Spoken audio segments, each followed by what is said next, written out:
the mala and zebras coloring. Okay, cool. I think we're good to go. Oh, sure. The little female just snuck out here. She's just in front of us now.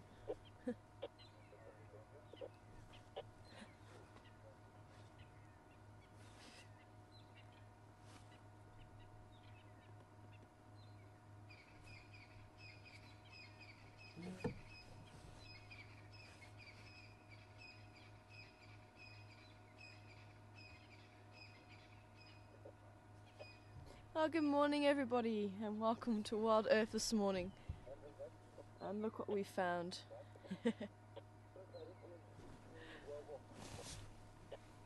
There's a lot of commotion down here at Gowrie Dam. There was monkeys calling, there was guinea fowl, and there was also, it sounded like, I thought a buffalo dying or something, but evidently it's turning out that it's actually the hippos fighting as Mark thought.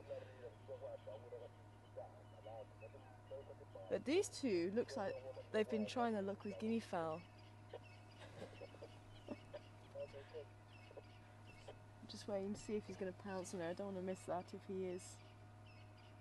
I'm just going to walk up to her.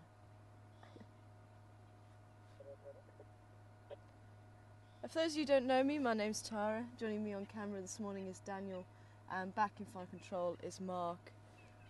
And certainly a wonderful way to start the drive. We're going to see what they get up to.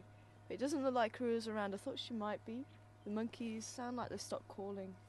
And I thought they may have been able to hear or see her. But when we first found them, they were quite close to the lodge. Let's see what they get up to.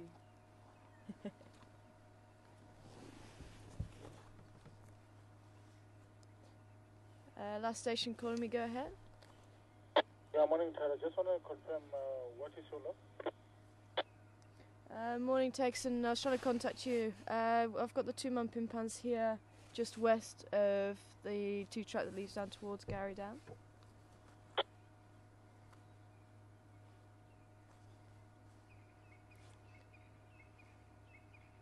Texan, did you copy?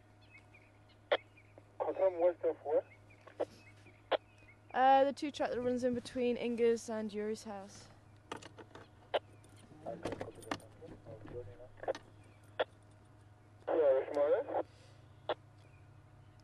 Good morning, Graham. Go ahead.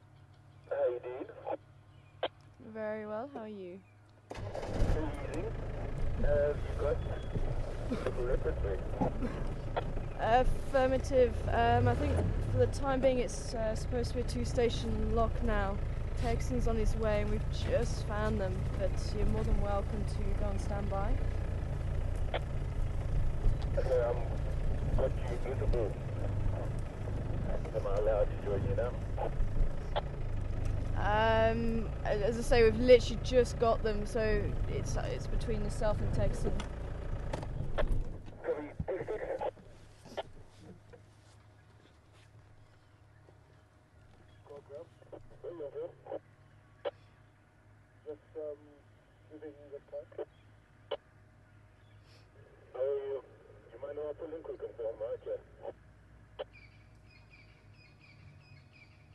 Yeah, you can, but don't put the house there.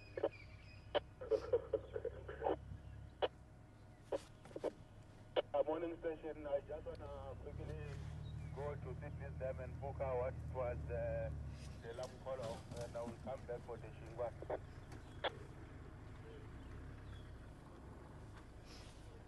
They're just here in front of us. Morning. Good, good. How are you doing? Sorry? Apparently, yeah, 2 vehicles.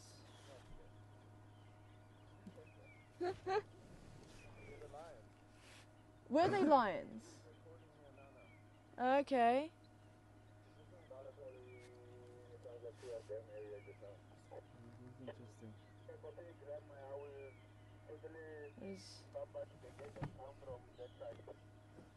Okay, I'm going to try and see if we can move again. Cubs are just on that side. Unfortunately, we are going to have to pull out and let the other vehicles have a quick look as well. I'm just going to Graham pull round just so we're not moving too much around the cubs. Okay, that's quite interesting. Graham said, sorry? Log on my front left. Thank you very much. So apparently Graham says that it sounds like there's some lions calling down towards Treehouse Dam.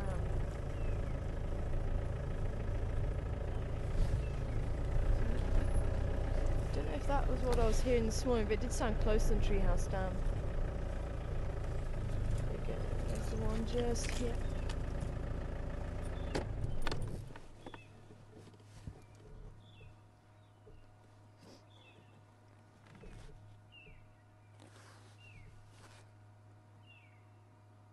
So these are Karula's cubs. They're approaching about 8 months old now. And I do wonder, I think Karula may have left them again to go and hunt. And evidently she went over into the east and further across the boundary and Cheetah Cut Line into Torchwood, which is quite interesting. And apparently she doesn't go over there too often.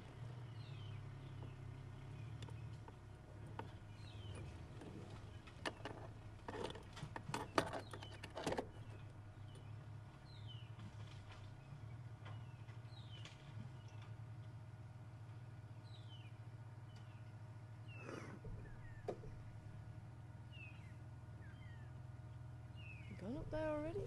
Sure. That was quick. Oh, okay, I see what he's doing.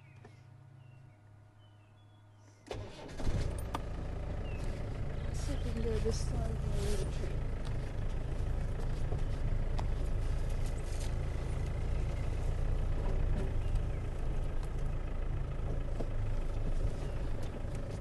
Now, Karula is our resident female leopard. You may have heard a lot about, or may have seen her. And most of her territory actually overlaps with where we can drive, so that's how we've come to know her extremely well.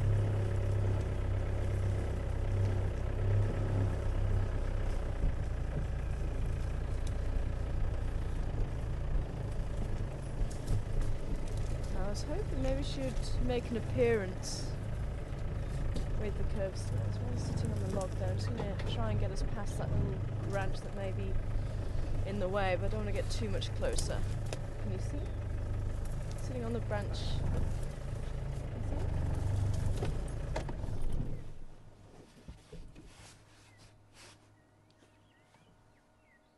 And just so I was saying the other day when they were left alone, at this age they are going to start being able to catch small rodents and birds and things like that, and that's exactly what it looked like they were trying to do this morning. They were trying to look with the guinea fowl. And unfortunately the monkeys, I think, must have spotted them. They were quite out in the open.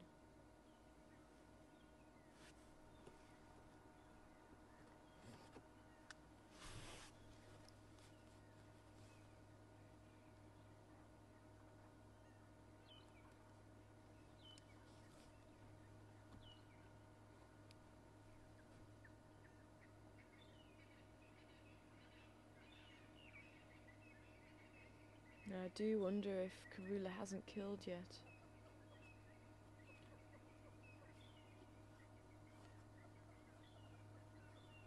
And she hasn't. It's probably about a week since they last ate.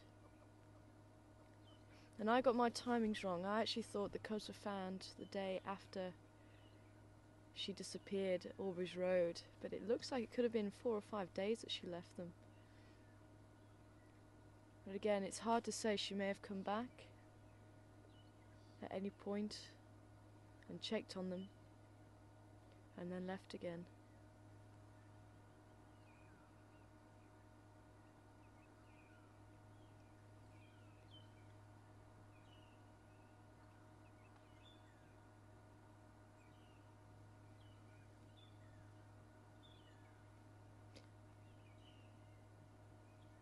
And that kind of process, being full and empty, is a leopard's life. So this is perfectly normal. They will go for a few days without food sometimes if they're not able to catch anything. Yes, I'm talking about you. This is a little male. Little female went further back.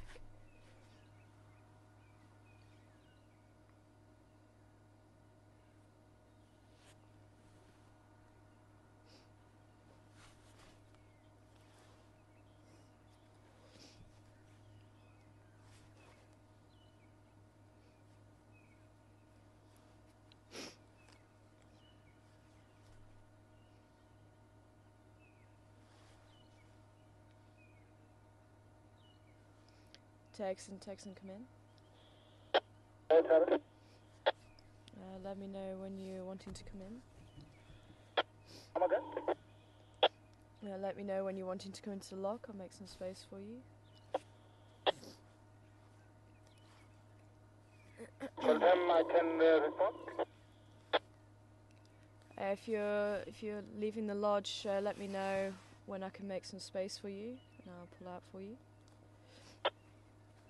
Yeah, I'm just on Warbeck's Nest Road. Okay, copy. I'll pull out for you then.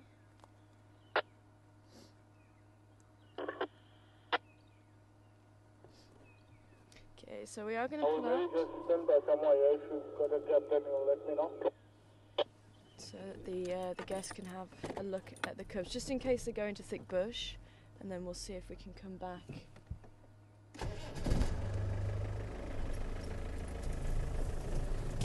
This is they're disappearing off there.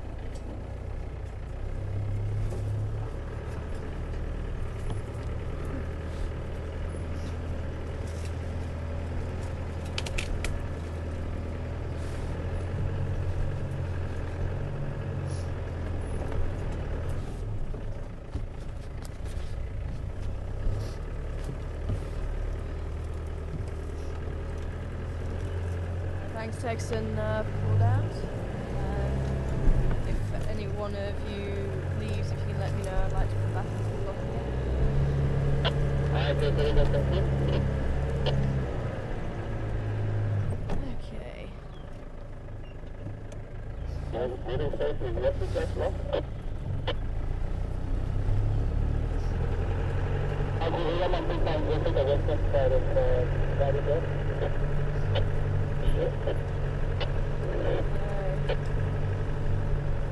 As much as I know we all want to stay, we do have people that have paid a lot of money to be here in the sands, and sometimes wild earthworms as well are on board.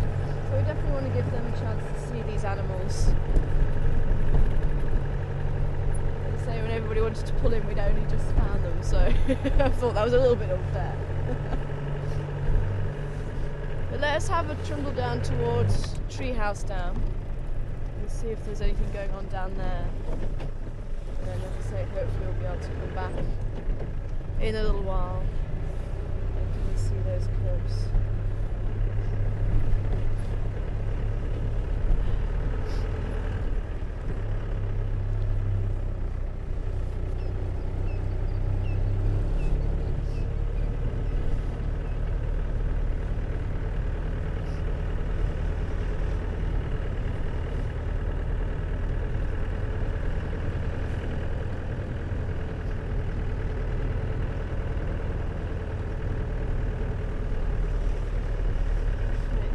Has had a cold snap again around here.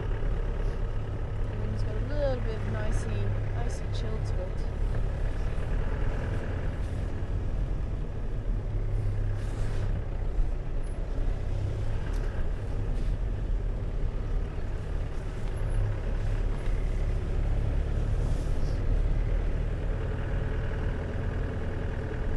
Ah, Marilyn, yes. Good morning to you. Marilyn from California.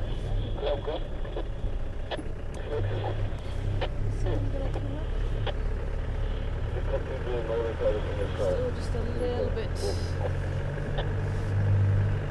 Keep a lookout for the sun behind us.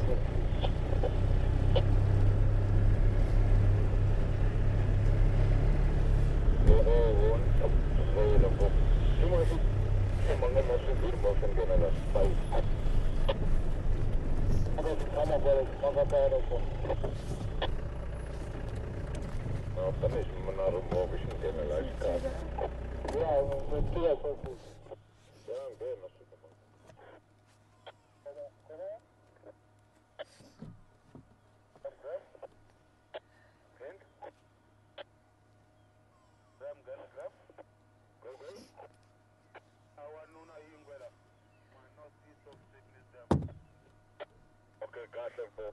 I think I'm going to come join you there. Okay, copy.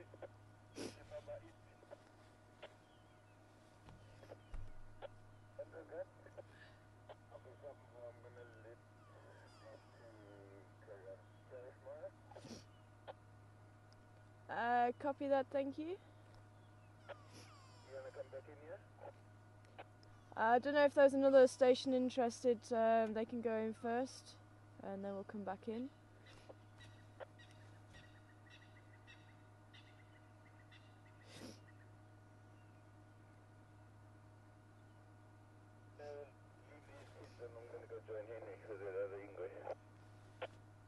Copy, do you know which Ingwe it was? I have no idea, but I'll let you know when I get there. Okay, copy, thanks. If there's no other station interested, then we'll pull back in, thank you.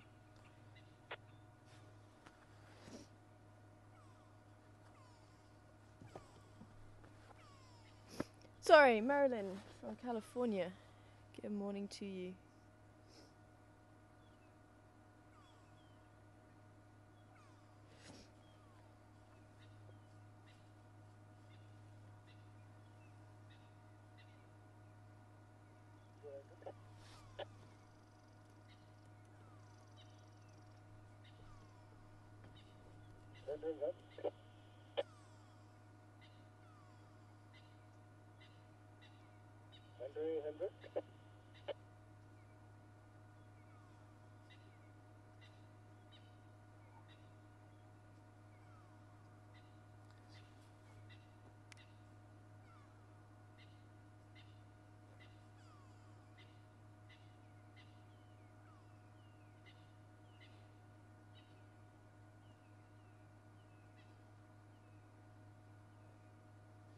It's always nice just to listen to the sounds of the bush while the sun's rising. You hear a pearl-spotted owlet calling. Grey go-away bird.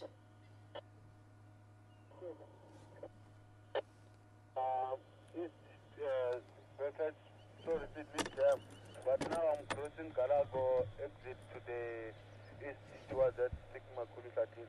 I'm with Jordan. Ah, it's Jambili. Okay, copy that, thank you. You're done.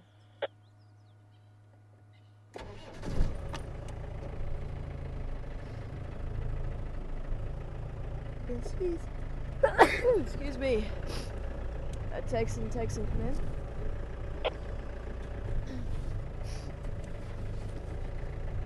Texan, come in.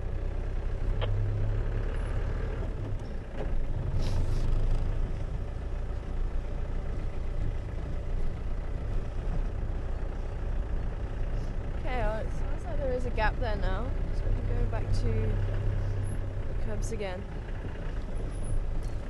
Sounded like there was quite a few people wanting to come in, but I think that all must be a little bit far.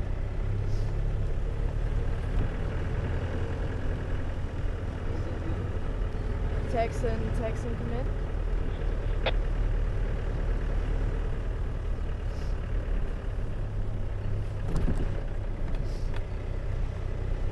It sounds like Yambili Yodan's up by Sydney's dam. And that's where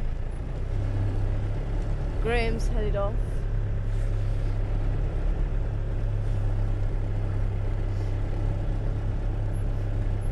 So just while we're close by and there's a gap, we're going to have a look at the cubs and then we'll make our way down towards Treehouse Dam and just see what's going on down there. Because we didn't have too much time with them, so just in case anyone missed the start of drive.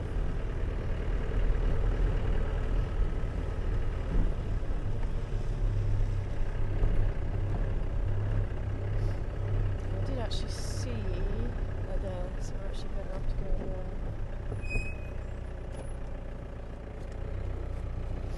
Texan, come in.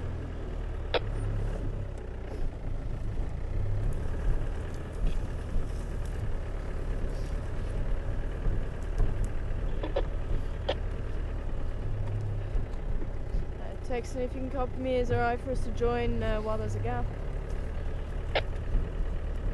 Well, Graham, book myself and Graham.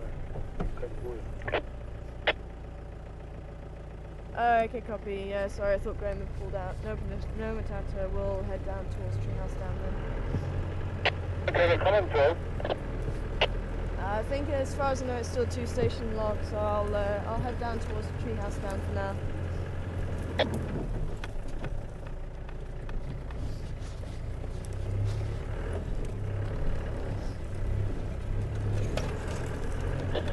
Graham is still there, so we'll head down towards Treehouse down.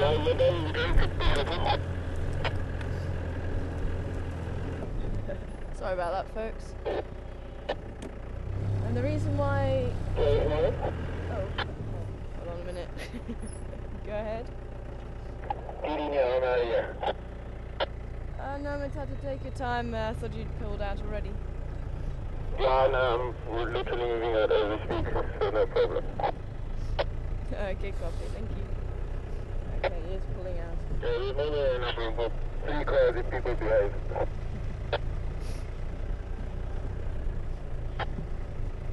So, yes, the reason why at the moment it's 2 stations with the curves, especially when Karula's not with them, is just so we don't put too much pressure on them.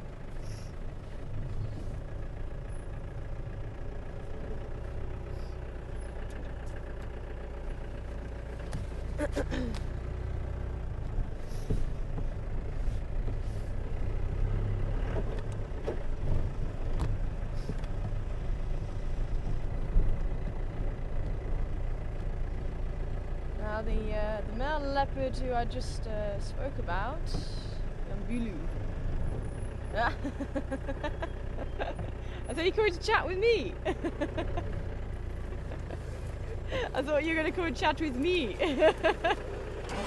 Sure. Yo, how you doing?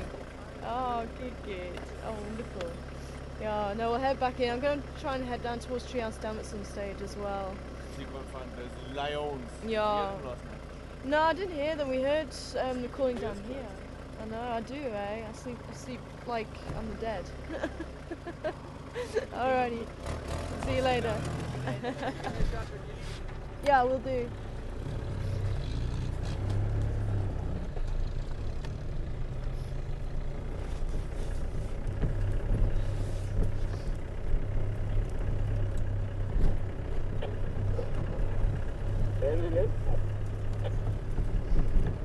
So Yambili Yodan is probably the father of these cubs, who we saw Karula mating with. It was the 1st of August. And these were the cubs that came from that period of mating. Marilyn, I haven't forgotten your question.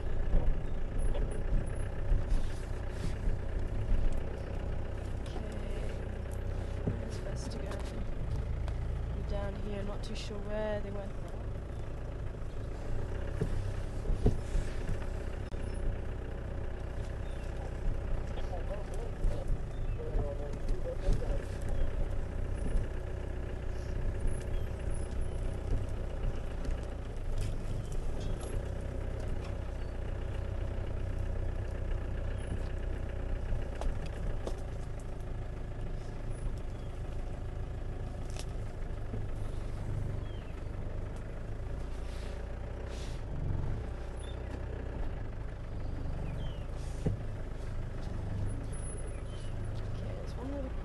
Just in the sunlight there.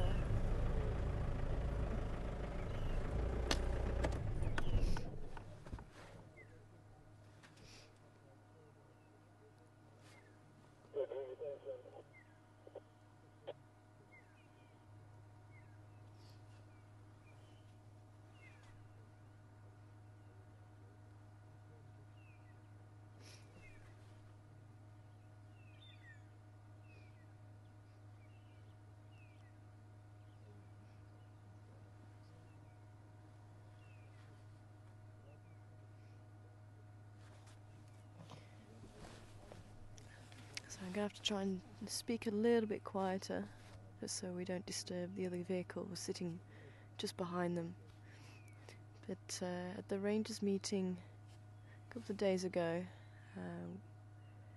it was decided that names are going to be put forward, because usually they named only after about a year, and they even said maybe even a year and a half, because cub mortality is so high. And they said that they will make the exception for us once again, because obviously here at Wild Earth we want to be able to name the animals pretty early. So everyone's going to put names together. The person that was supposed to name them, apparently it's not the person that finds them, it's whoever's been the longest in the area has the honour of naming them, and the person that was here the longest has left, so it passed to a couple of other people. So names are going to be put forward, and I think they're going to choose which names, and hopefully we'll have names for them by the end of the month. So that's where we stand with naming the cubs, and that's just to make sure that everyone calls the leopards the same, because we could just call them something, but they might not be the same like we had with the girls previously. We know them as Saseka and Tingana. Everyone knows them as Shadow and Tandy, and it can get very confusing sometimes. So to just go off of making sure everyone has the same names for them. That's where we stand with that. And good morning to you, Rebecca.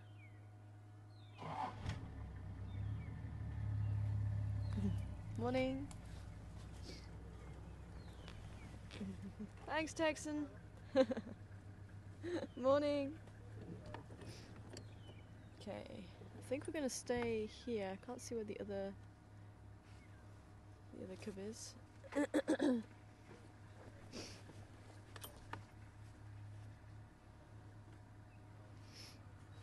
Okay, the other vehicle's leaving now, so I can talk a little bit louder again. But Rebecca saying she thought Africa was hot, why is everybody bundled up? I thought the same too, Rebecca, until I moved here. But they do have the seasons, just as most of the places in the world. We do have spring, summer, autumn and winter, temperatures to match. And even the trees and the vegetation goes through that cycle. So at the moment you can see it's very dead grass, yellows and browns, and the trees are not looking as bright of green. You've got some trees like the marulas that have lost their leaves, some trees that will keep the leaves but they'll get very dull and dried out as well. So we are now in winter, and winter is our dry period. And once we start heading into spring, we'll start getting a bit of rain, we'll get some flowers on the trees and some other flowering plants, and the rains will really start coming in the summertime with the hot temperatures. So in the winter here in the sands, we're looking probably about 1-2 degrees that it drops down to. Occasionally you might find some frost.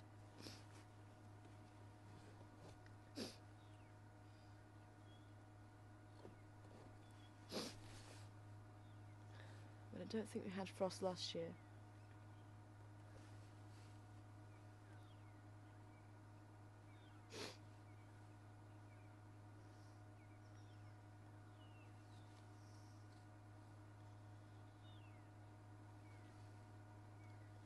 I have been in places, especially in the Waterberg, it gets very cold, minus numbers.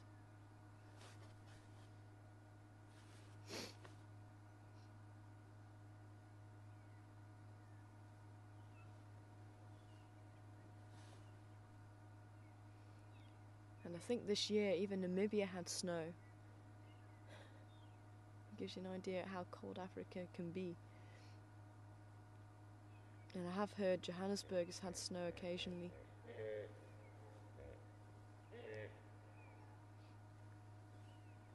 It's the call of the hippos.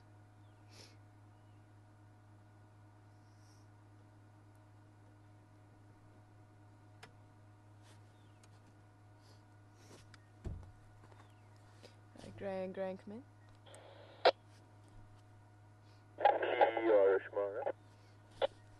Space for you if you want to come back into the log.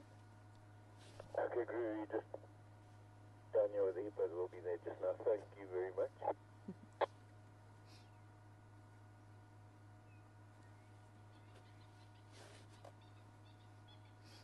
Andrew, come in.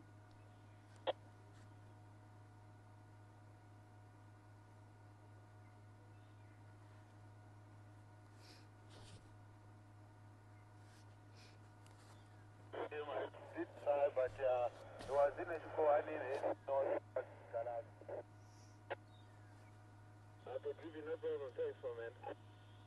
Sounds like Yambili is on his way north back into, or further into Buffalo's Hook. He keeps mentioning Gallego, which is, sounds like just over Buffalo's Hook boundary. Unfortunately, we're not able to drive there. But nice to hear that he's around, he's been seen.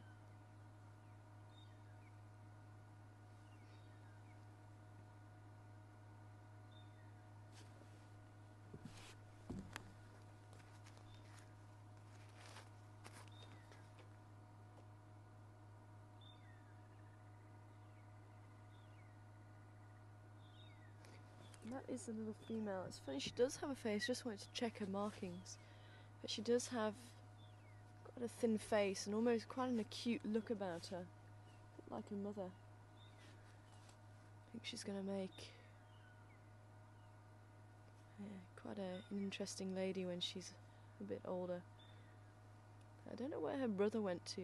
Now, her brother tends to be a little bit more on the cautious side. He tends to almost watch what she's doing and where she's going. As I say, this morning we just happened to see the little male running, so I followed him and I was hoping that he would lead us to the little female, which he did, but he kept checking over his shoulder to see where she was. I think it's almost as if he takes his courage from her sometimes, and quite interesting. But to ID them, at the moment I'm finding the easiest thing is looking just above their whisker line, because the spots above the whisker line are so distinctive. She's got a little triangle and then two spots, one above each other, and that's on both sides, whereas the little male, her little brother, has two spots, very large spots, side by side. There are some markings on the face as well, but that seems to be the quickest way to ID them. I'm sure other people have come up with their other ways. I think someone was talking about the lines on the head the other day. Oh.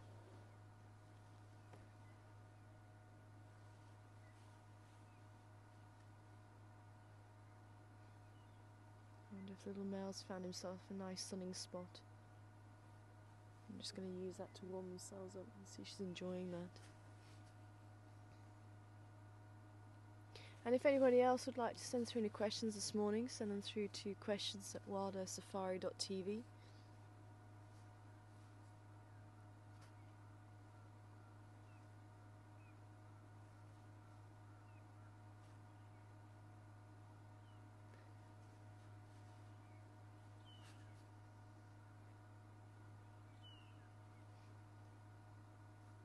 Here, the core of the magpie shrike.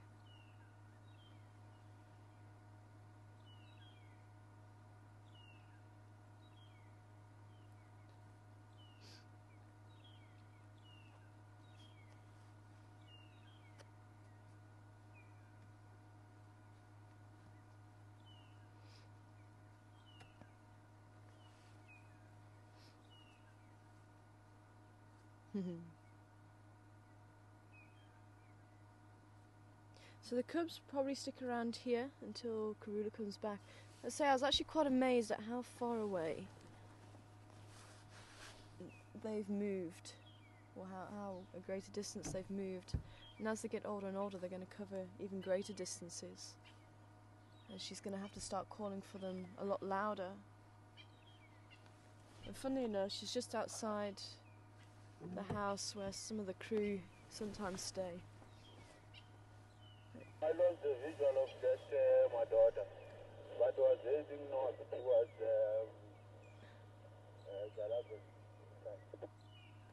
Apparently the visual on Yambili has been lost. heading towards Gallego camp, I think.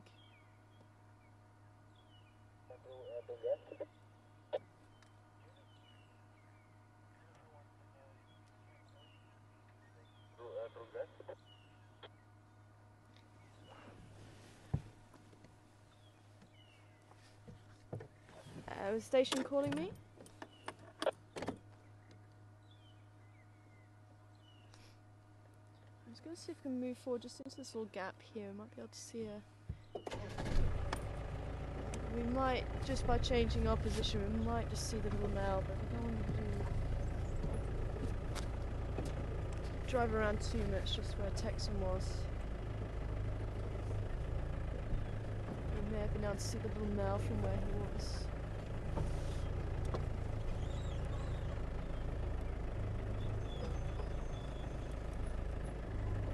This is about where he was. And the little male might just be on the other side there.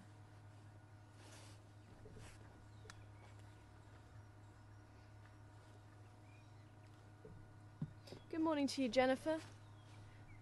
And Jennifer wanting to know, do these cats eat meat or do they eat vegetation as well? And they are purely meat eaters. Okay.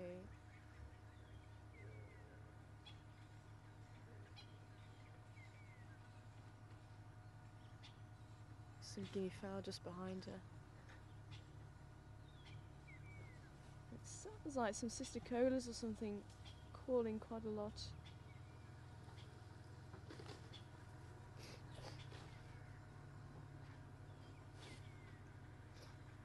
And even at this age, birds are going to be on the menu, insects, rodents, lizards, all sorts of small prey species, but they are still relying on the mum for much larger meals.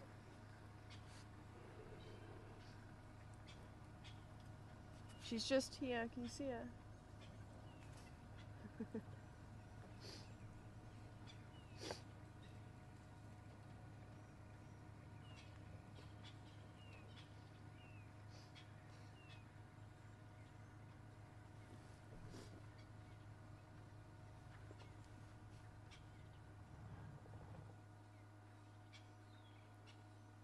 Okay, I think the little male must be over the other side there.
Wow, those birds are really going.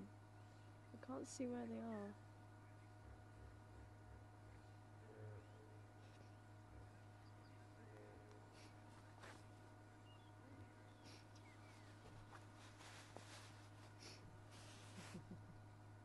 Hi Susie, good morning to you. Wanting to know, is it normal for them to split off from each other as they get older? Is it part of them becoming more independent? And yes, it is. But the little male's not too far away, I'm sure of it. I'm sure he's just probably around the back of the bushes there.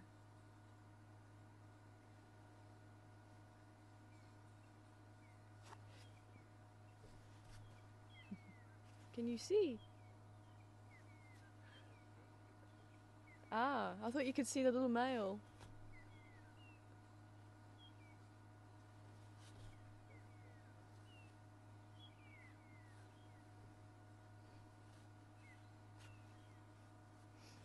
Mm.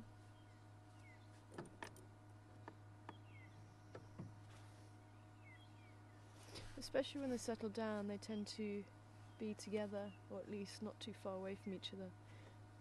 It looked like the little female was possibly further down towards the dam. We found the little male in that open area, just a bit away from the dam.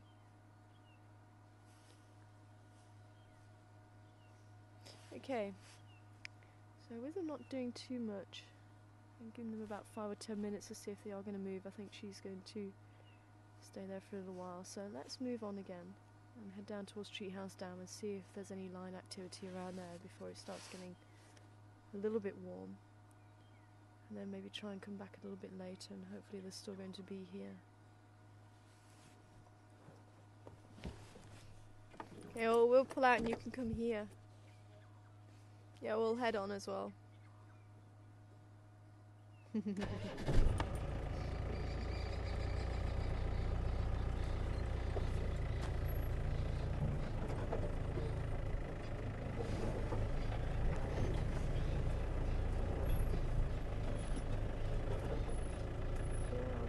Some guinea fowl. Okay, let's just go and have a see what frightened the guinea fowl down there.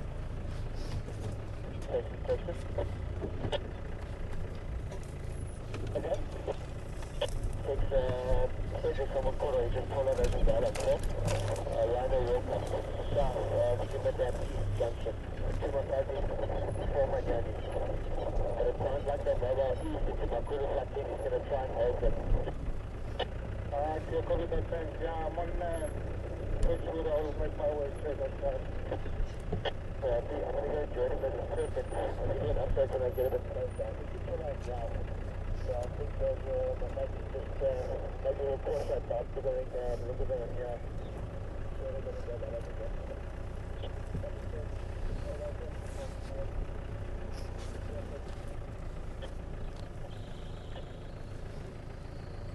Those geese all go. Hi, Susan in Arizona this time. Good morning to you.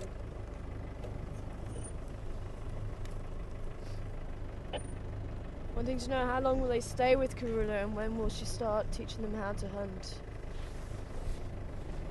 I'll say the teachings have been happening all along. The playing that we've been seeing them do is all part of the training. Jumping on each other and pouncing on each other, stalking each other, all of that is training, even though it's not with prey, it's still skills that they need. And she may have even brought back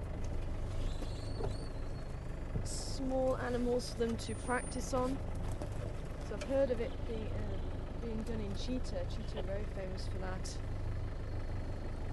It's not known. I've not heard of leopard, but apparently they do that. It's probably going to be a couple of months and she'll probably take them, if she hasn't already, to watch some of the hunts. And I think, if you've actually seen her, she's moved the cubs to where she's going to try and hunt. And it could be that they are able to see maybe some of her hunts from where they are, but she just seems to try and move them close to where she is. So let's see what it was. That's the guinea fowl. I thought it might have been the males.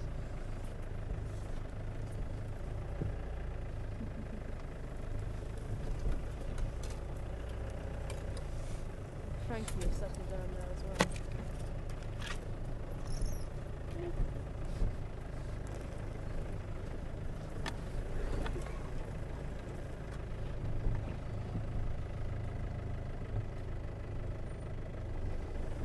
Okay, well let's take a quick drive and then, as I say, hopefully we can come back.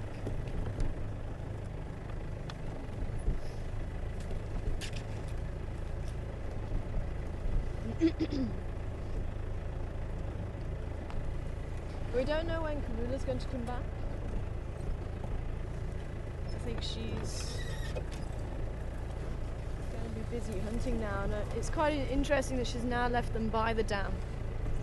Possibly to make sure they've got something to drink. I think where she left them last time there wasn't any water around. But obviously she'll know how long they can go without drinking. It could even be that she took them to the dam and then dropped them off there again. There's no real way of knowing exactly what happened. We just know that we found them in the same spot. As we lost her, it could have been that she took them through to the dam and came back a couple of days later to that spot. We found them in that spot, I think it was 3 days. Oh, I took the wrong path. Oh well.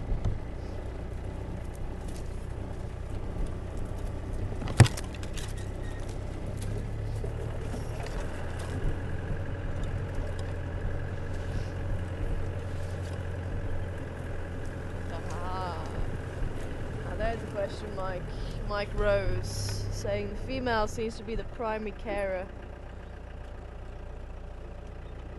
Got some leopard tracks in that way. Seems to be the primary carer. What is the male's role in rearing the cubs? Unfortunately, Mike, he doesn't play any part in rearing the cubs at all.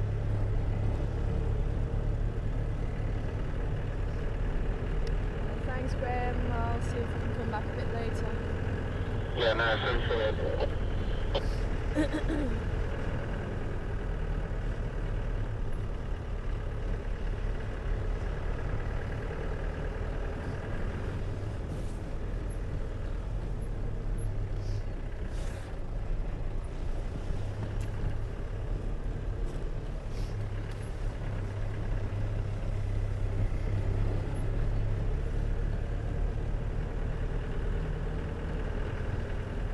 Yeah, the male will mate with the female.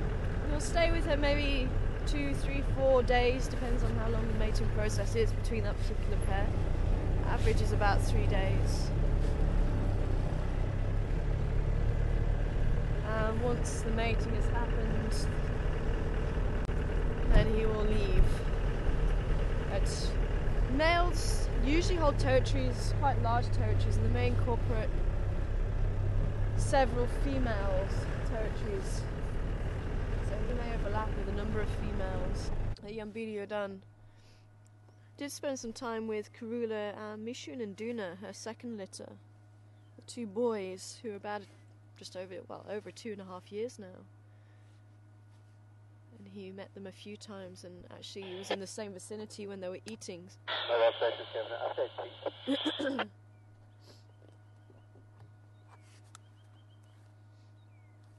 Good morning. We've got 2 mumpimpans for Karula, just west of Gary Dam.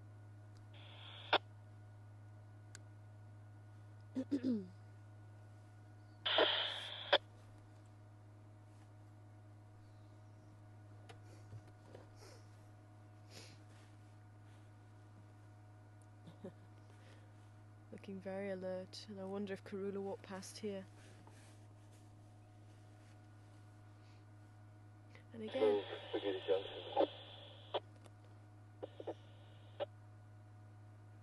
very wary, because I think somebody definitely did walk past here last night, or early morning. Young male there, probably about 2.5, maybe 3 years old now. The male with the horns, the others are females. Could be the rest of the herd are just behind. Oh, there's a young male, this year's male probably. Just behind him you can see the tiny little horns that are poking through.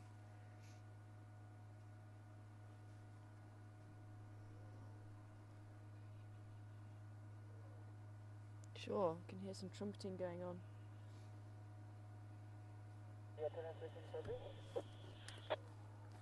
Wow.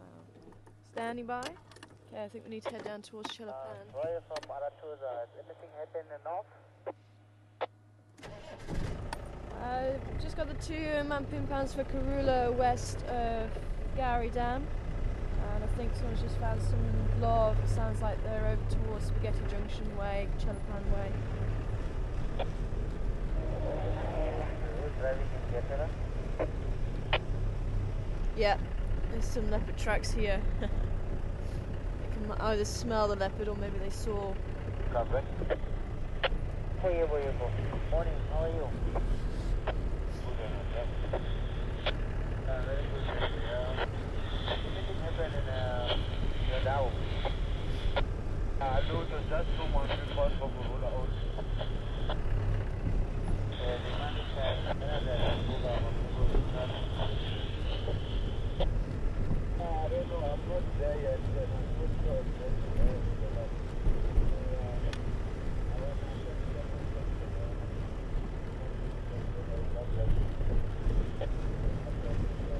Hi Dawn, morning to you.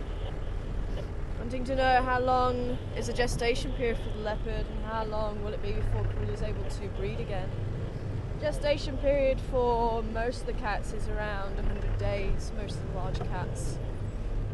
Tigers, lions, the leopards, all about 100 days. And it really will depend on how independent, how quickly the cubs become independent. So if they come independent by about 18 months, then she may breed a few months later. If it's only 18 months, 2 years, then she'll only breed a couple of months after that. And I think, if I remember rightly, Mishu and Duna were starting to come independent around June, I think. May, June. And she was mated in August.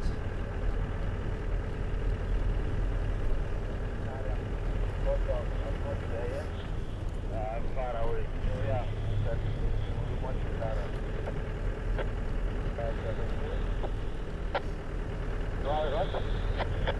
Yeah? The question is using the tire. Just when you get somewhere and you have to sit there, just try to call the tire because that's what you have to radio. So yeah, you will have to get the way that this go on right. There we go.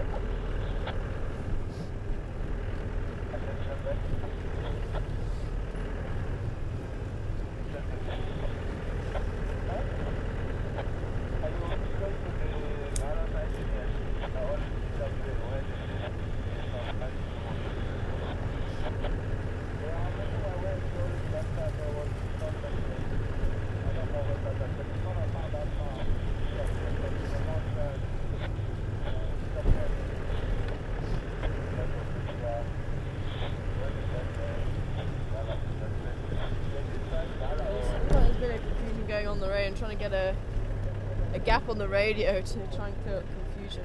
So how we go. Apparently there's some lions down by Cheetah Plains. I'm not too sure which lions though. Cheetah Plains lying southeast of where we are. And if Karula gets these 2 cubs through to adulthood, she will have a 100% success rate for rearing cubs, which really is quite an amazing achievement. Because, say, cub mortality is very high, and the fact that she's successfully reared her first set of cubs, which were 2 girls, who have now got cubs of their own. Well, they had cubs of their own. Unfortunately, Shadow, she had 2 cubs, but they died. And sorry, we know her as Tingana. But Saseka also had 2 cubs, and unfortunately one died, but it sounds like her little male cub is still going strong. I think he's approaching about 5.5, 6 months old now. And then Mishu and Induna. Induna's still around. We've been seeing Induna, not Mishu. I'm sure Mishu's around somewhere. He's very streetwise. Anything would have happened to him.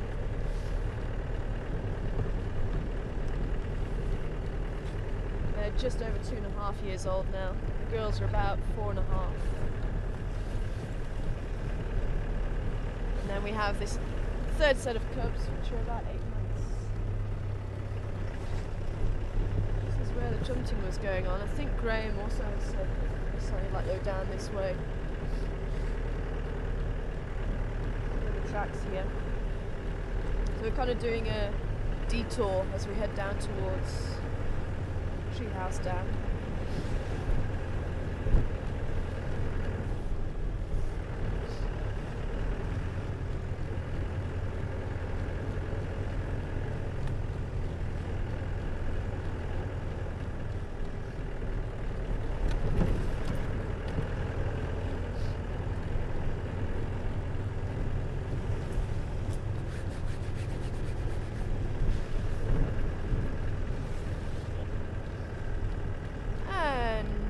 To Jan in Southern California.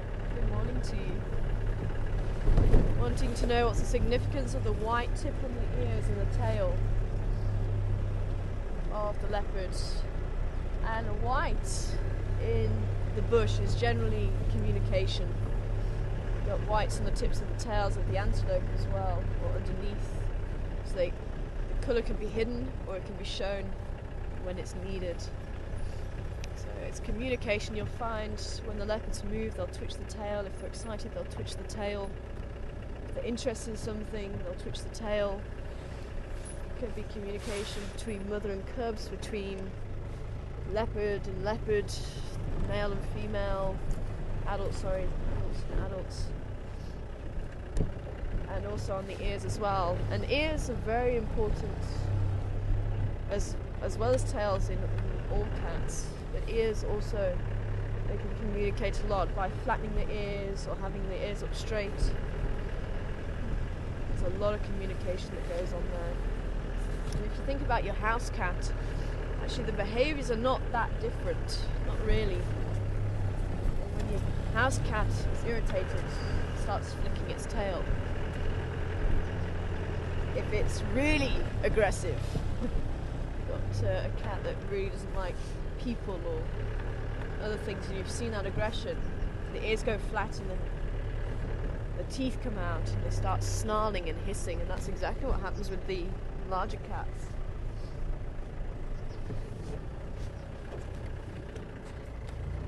Anything yet? Maybe we need to try Twin Downs Road. There's a lot of tracks heading down Weaver's Nest. Tracks heading down Twin Downs.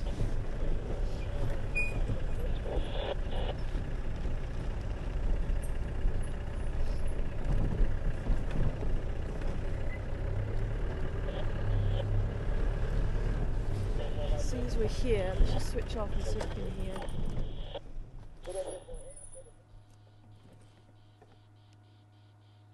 So I'm wondering if it was further up that way.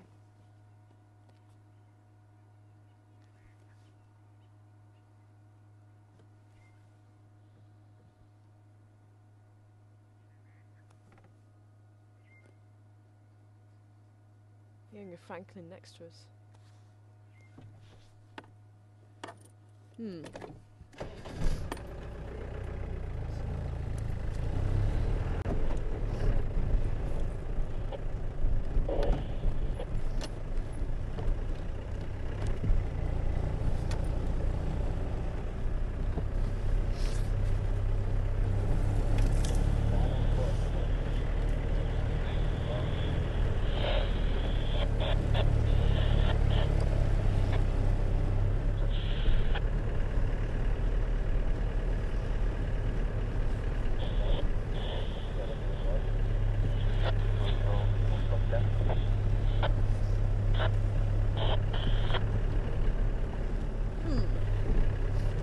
This block here could well be. It certainly sounded somewhere down this side. But there's no fresh tracks here.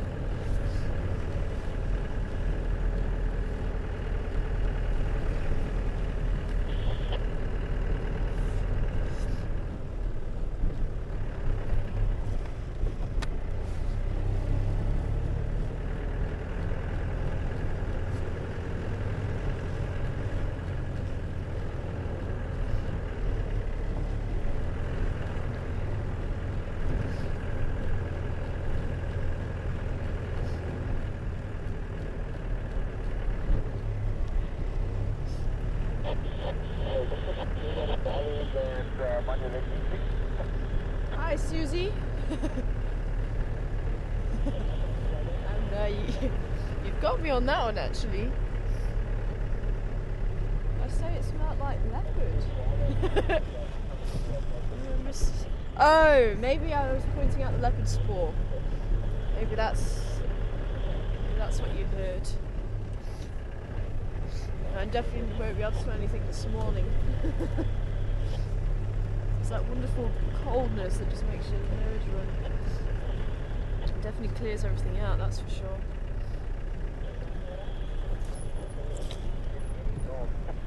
I'll have a quick look down here. Can't find anything more to carry on. Have a look. Standing by.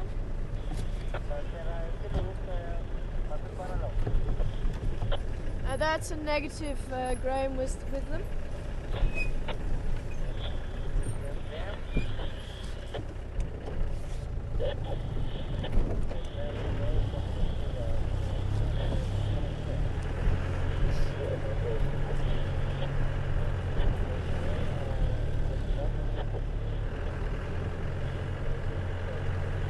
But wanting to know, does leopard pee smell like lion pee? Pee question instead of a dung question for a change.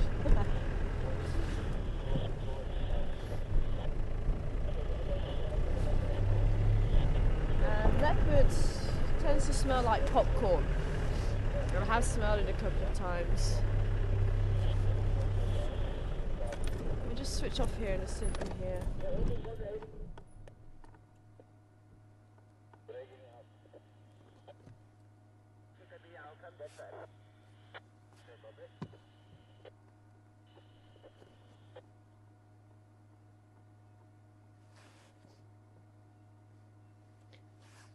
Elephants.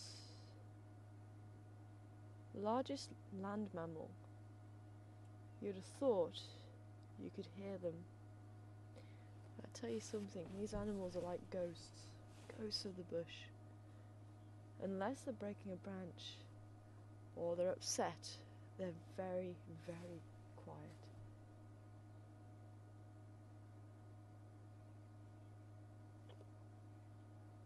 There could be a herd just in here.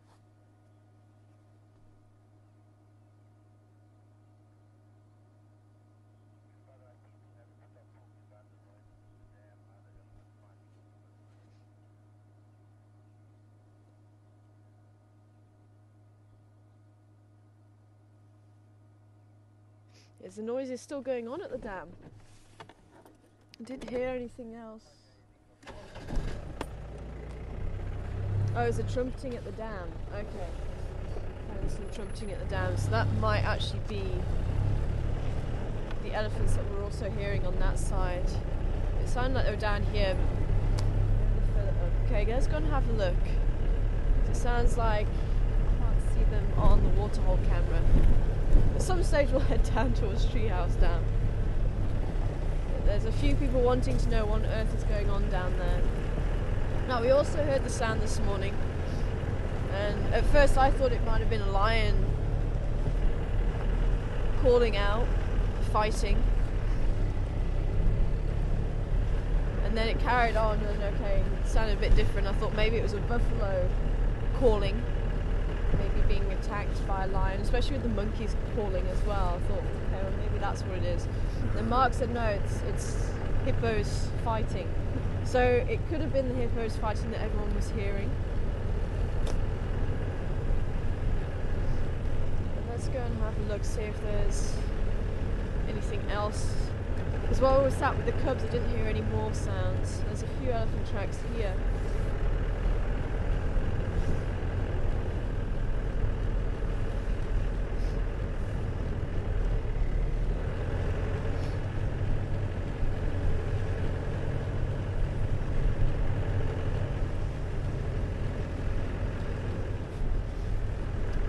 So Susie, leopard pee smells like popcorn, and lion pee or lion urine, it smells of ammonia.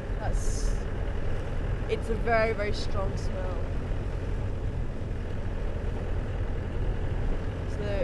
do smell differently. And good morning to you, Lisa. Welcome on board this morning. Wondering how long cubs are going to be dependent and when will they become independent of the mother. Again, it will depend a lot on the individual cubs. Some cubs can become independent by about 18 months, some by about 2 years. I think Karula was actually independent pretty early. She actually had her first set of cubs, when she was very young. So she became very independent very quickly. She had her daughters when she was about 2.5 years old, just over 2.5. And it is possible.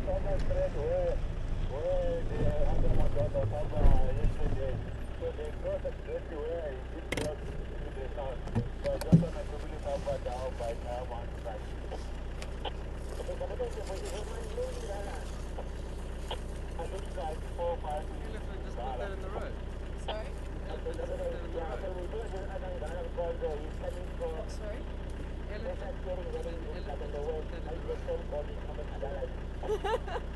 I thought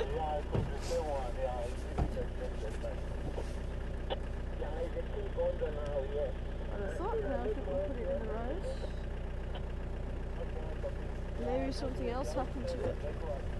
It looks old. I just picked it up and played with it.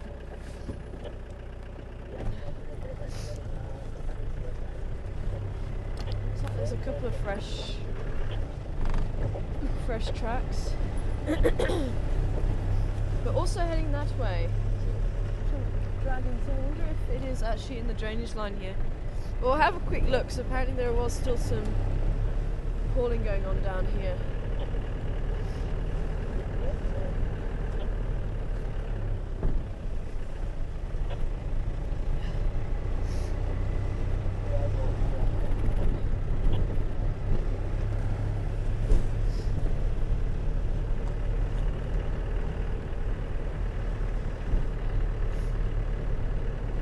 But if anybody wants to keep a watch on what the hippos are doing, and keep an eye on the waterhole channel as well.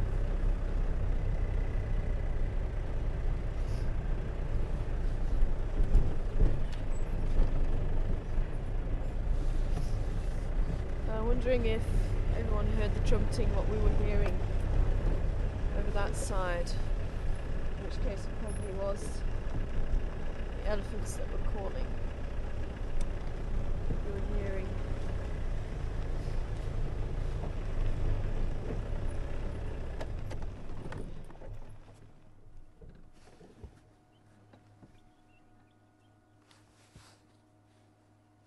Station with Gala for this morning.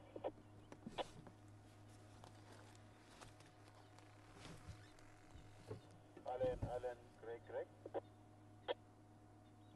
Alan, yeah?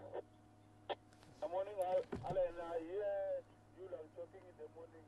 Is it you two that were fighting, or were you fighting with somebody else? Looking for the Gala. We heard them at our camp this morning. I think they're either going up to the top line, or we're not quite sure. So we're trying to find them. Okay, copy, thank you. I've got sponsors going through behind the door, yeah.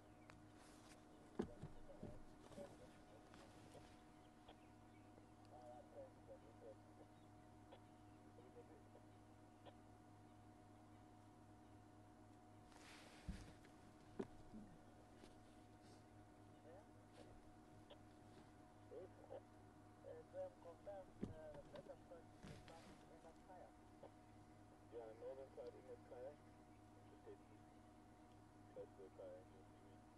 There's a small two-track that goes between Yuri and the kayak towards the farm. I don't know if you can get the little bird just sitting just there.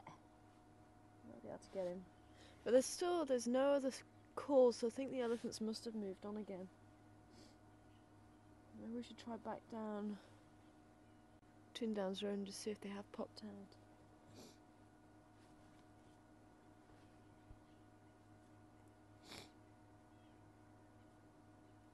Poised, waiting for the fish to strike.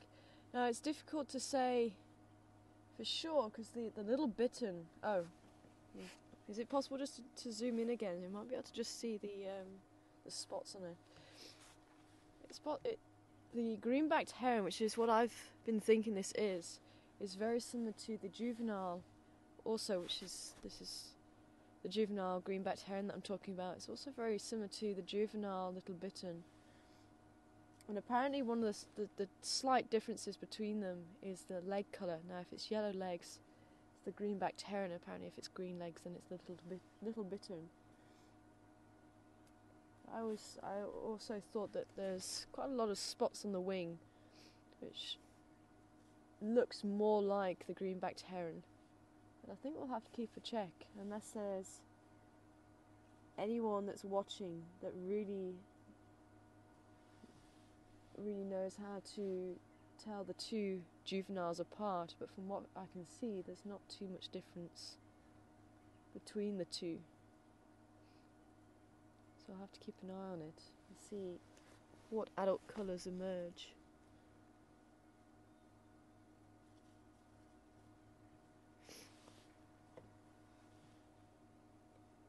Maybe there's a behavioural difference. Okay, well, hippos have gone.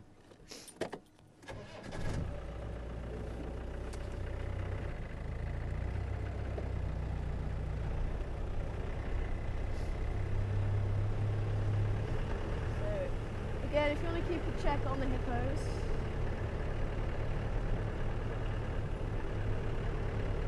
And have a check on the waterhole channel. And any more movement around the dam as well. We've got the zoomies who are keeping watch of what goes on around the dam. Okay.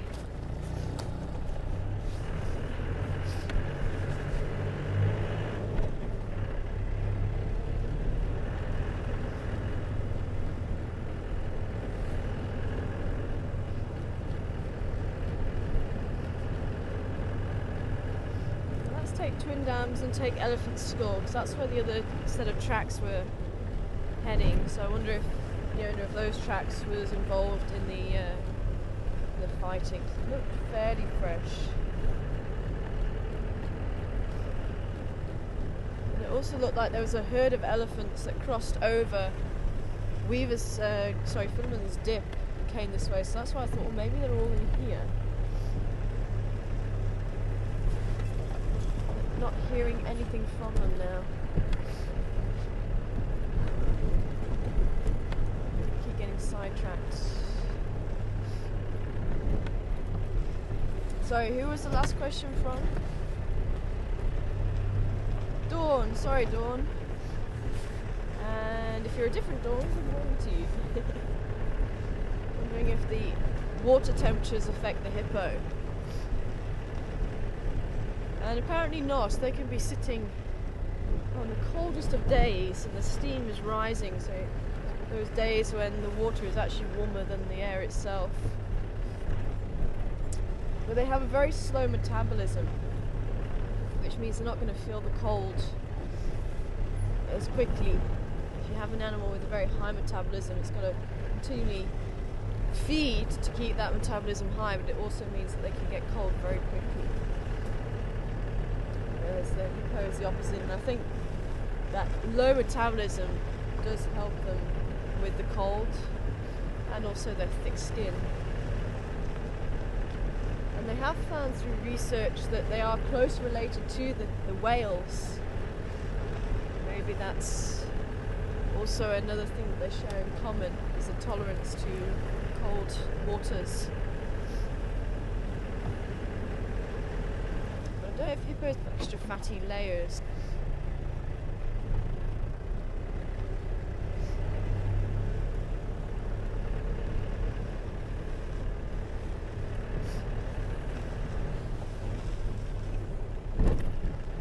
Hi, depends on the season, how long they spend on land, time of year.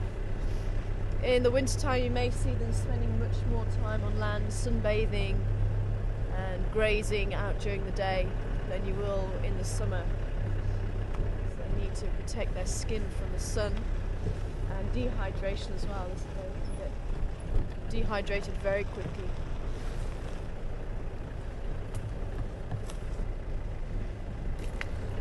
And how long they can stay underwater, it's thought that they can hold the breath for about 5 minutes. Sometimes 6. I think if they really need to, it could be a little bit longer, but the average seems to be about 5 minutes. So when they sleep, you'll see the nostrils, and only the nostrils, poking up above the water and then go back down again. It's almost like an automatic reflex. It comes up and then goes down again.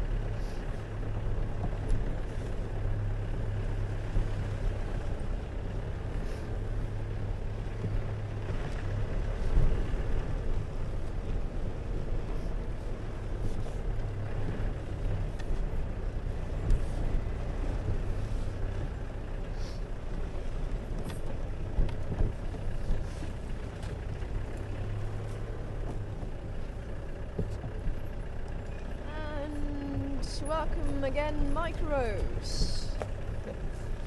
Different question this time.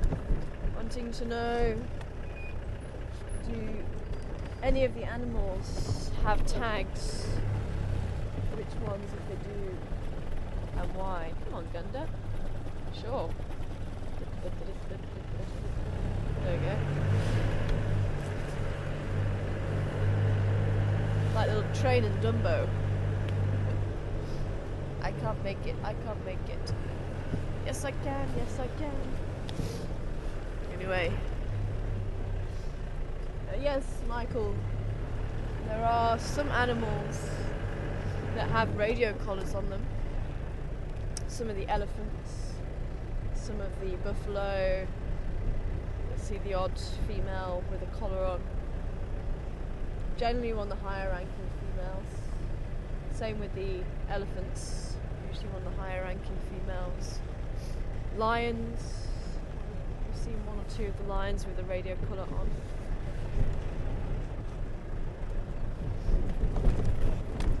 Well, I think these elephants must still be in the very thick part of the bush, either that side or this side. So there's a couple more tracks here. Let's head a bit further down. So I think what everyone was hearing first thing this morning was probably the hippos fighting, as Mark was suggesting, and then maybe later on the trumpeting. So say when we were up by quarantine we could hear the trumpeting. There's a couple of elephants fighting. Could be that maybe the herds come down this way. There's a couple of tracks here as well. Let's keep going down and seeing if we can get lucky, otherwise we'll pop across the treehouse down. And we'll try and make our way back to the cubs again towards the end of drive. Hopefully they're still going to be around. Gives the other vehicles a chance to view them, especially as they weren't moving too much and there was only one place they could be viewed. So just let the other people have a look. At least we managed to get to see them standing and running and at the very beginning of the drive.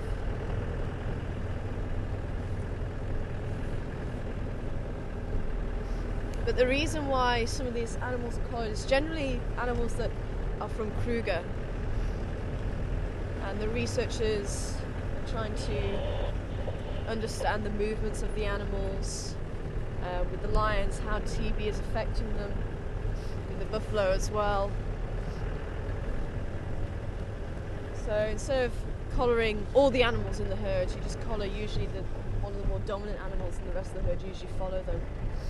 So if you need to find exactly where they are straight away, then you can do that. So you can see how long it takes us to track animals. We're not the best trackers in the world, granted. In fact, far from it. There are some trackers who are just phenomenal, and it's their livelihood. That's all they do, but they've grown up with these animals and they really do think like that animal.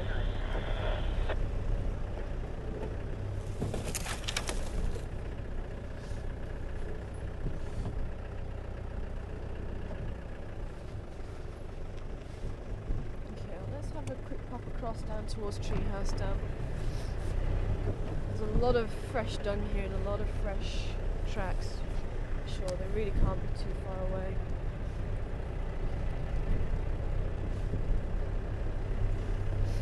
Unless they've just crossed over the boundary.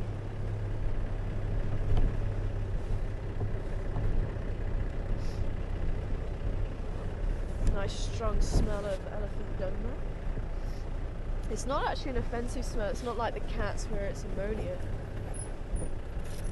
It's not a bad smell. Quite a sweet smell.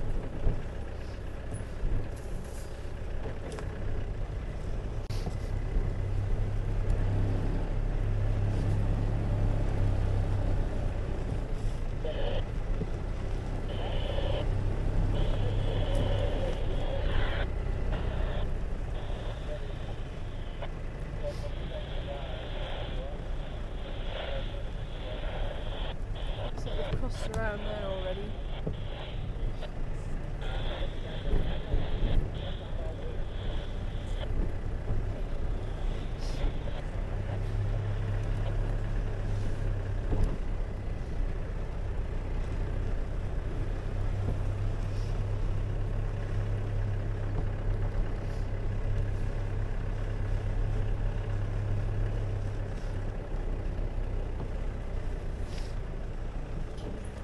See if we can hear them.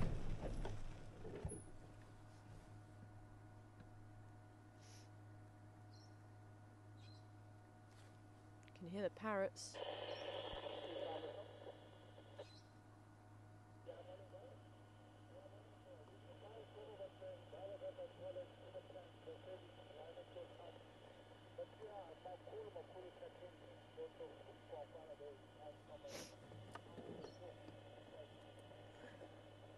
Oh, you able to get that beautiful yellow bird just to our right there. Okay, everybody, if we can get the bird on camera before it flies away. Okay, it's still around there, it's still bobbing in amongst. This is one we haven't had for a long time on drive. This is one of the reasons why.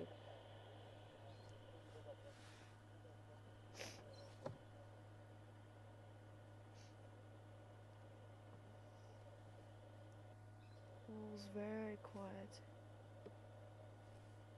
I really was expecting the elephants to be here. Okay, there he is. The seal comes through with the ID. It looks like it's called a caterpillar.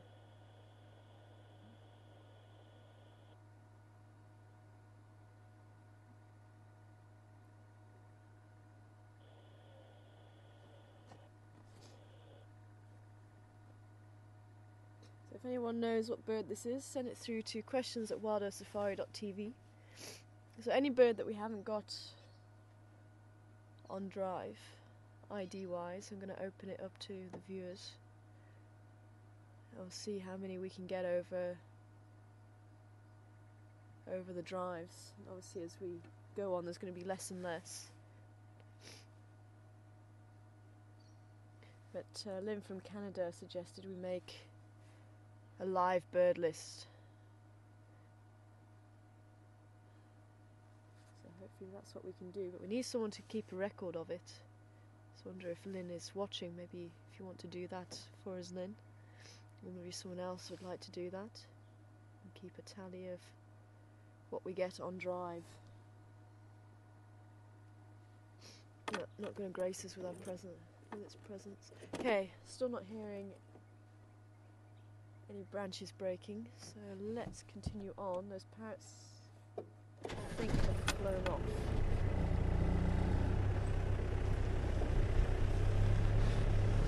So Luann, I'm sorry. I was hoping those parrots are going to come this way if you're watching. At some stage we'll get a look at them. Some more hippos here.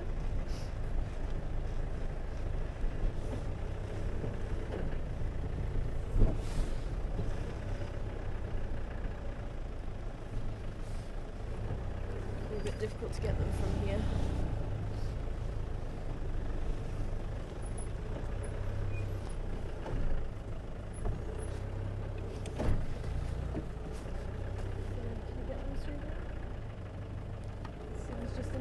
Spot forward.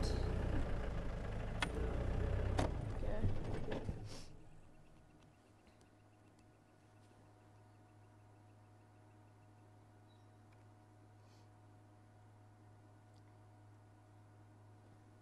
Look like there's a couple there. I think there's another one a bit further to the right of where they were. Just saw the nostrils. Otherwise everyone is very peaceful.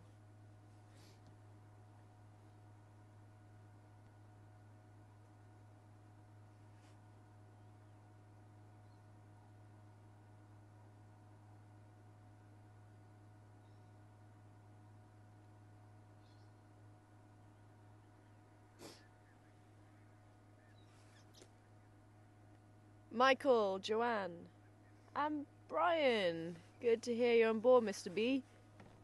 Good morning to you. And Mike and Joanne too. Good morning to you too. Coming back with black-headed oriole. Beautiful bird. Such a beautiful liquid call as well. I wish I could imitate it, but there's no way. I have tried. And it doesn't sound anything like it. Okay, still no movement from the elephant. I don't know if you were able to hear the parrots. I think they were just a little bit too far away. But keep a listen out for them, especially on the waterhole camera. Maybe lucky that they come around. I did hear them close to camp the other day, so you might hear them. Brown-headed parrots.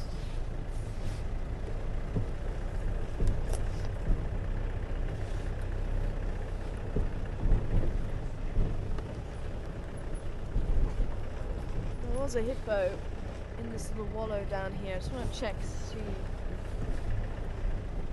if there's anyone still in here. A couple of cuts on it.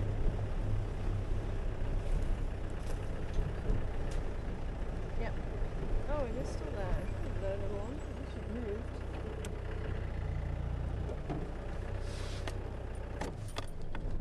I'm very sorry for itself. Sorry? He's not looking good. Oh, it's looking ill.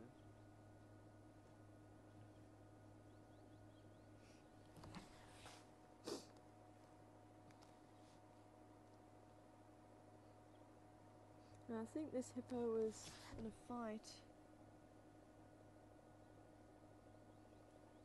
It's difficult to say who it may have been fighting with.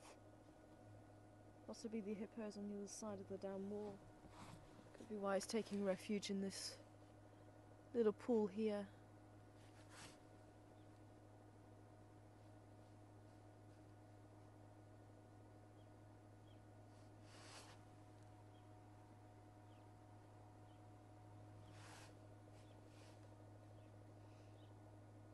It's quite interesting though, because it's actually a young hippo. So it could be that it may have been with its mum, and maybe it got in the way of a male hippo wanting to mate with its mum, and that's one of the ways that youngsters actually die. So it looks to be maybe about a 3 or 4 year old.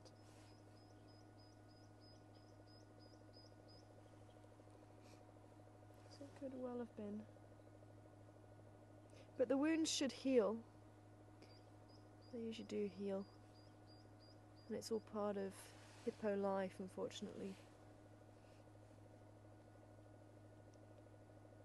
And as difficult as it is, we can't interfere. This is all part of nature. The only time we interfere is if there's been a human that's been involved, whether it's a snare or whether an animal's run into a fence or something. But otherwise, this is all about the balance of nature. And unfortunately, these things do happen in nature. And it is all part of the natural cycle. But even though we know it, and you do have to step back and see the bigger picture, it can still be very difficult to see an animal that's obviously in pain or that's ill or injured. But animals are very resilient, and you'll be amazed at how well animals can bounce back. Now, if you remember, there was a lion almost on death's door, and it was in quite a bad fight, and it sounds like he's still going, and people only gave him a night. They thought he was going to die that night, but it sounds like he's pulled through, and I think he managed to find himself food by scavenging. And it could well be, if he has a break from everything, a break from other lions, it could be that he's pulled through. And those animals that are strong enough to cope with their injuries, then they actually go on to breed. And it could be something part of the genetic makeup that actually gives them that strength to be able to go on and breed, or may heal quicker, or something along those lines, and it gets passed on to the next generation. But from what I can see, I think the cuts are on the right hand side. I can't see any on the left hand side. As I say, I think it's just separating itself just to make sure that it doesn't get any further injuries. I'm going to keep an eye on it though.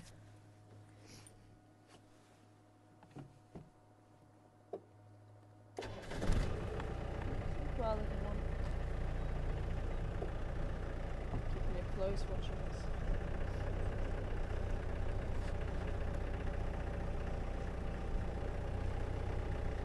There's one or two scratches on his back. Either that or maybe lions. Maybe lions attacked him. He was able to get back into the water. It's very difficult to really know for sure if you can see them there.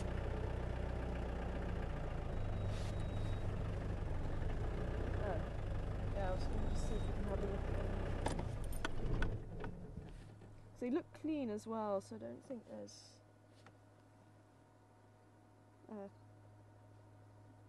just behind a couple of grass stalks there. There's a couple on his left side.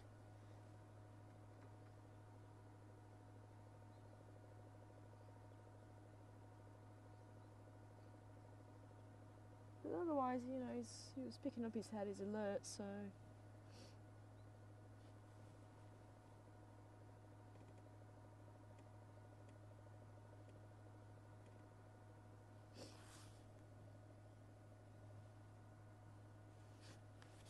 that is the sad part of nature. Very sad part of nature.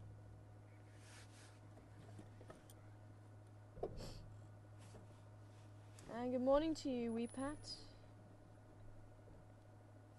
Wanting to know what will happen to the hippo if it died in the water.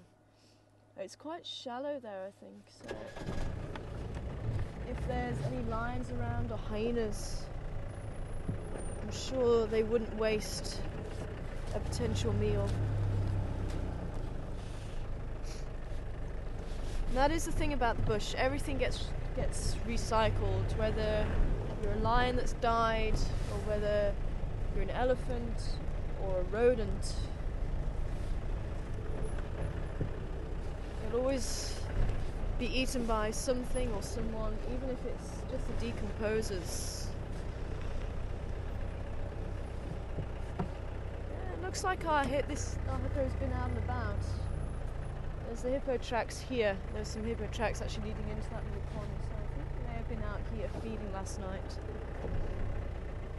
I think it's just a little bit deeper there than it is on the left hand side. There's definitely some tracks there leading into that area, just one set of tracks.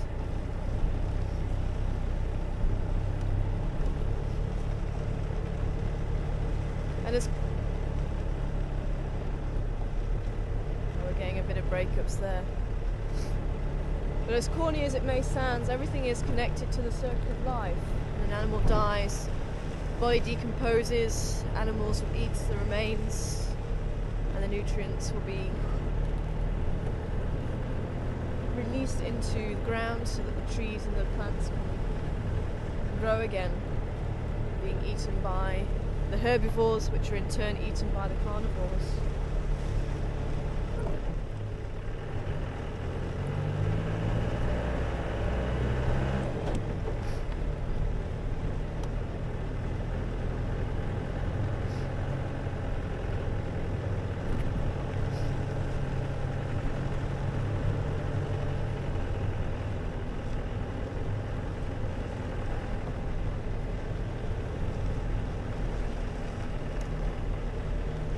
Just in case a few people missed the bird name, it was a black-headed oriole.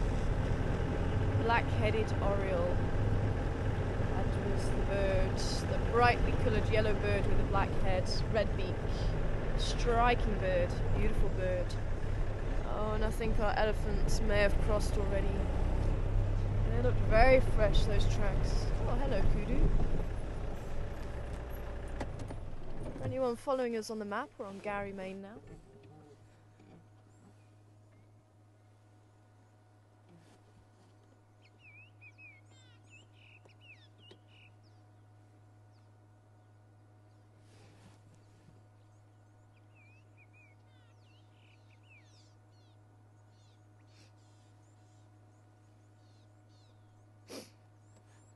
You've got 3 female kudu and a male kudu on the left, probably about 18 months old, the male kudu on the left. Horns just above the ears.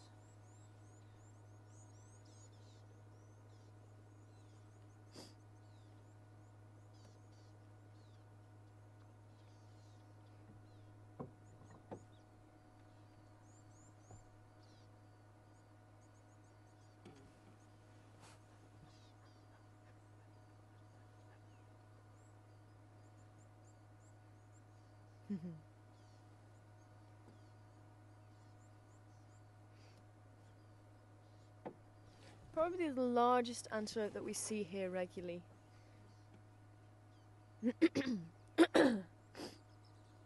There are sable and eland which are much larger, but we don't tend to see them here.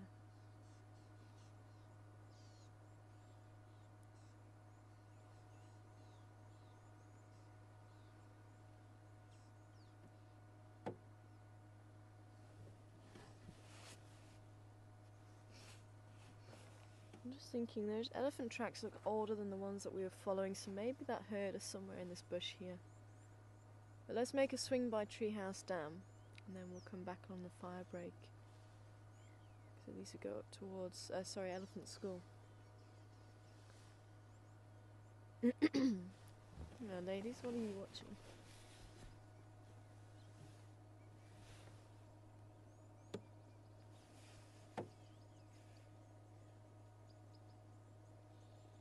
See their ears focused on something.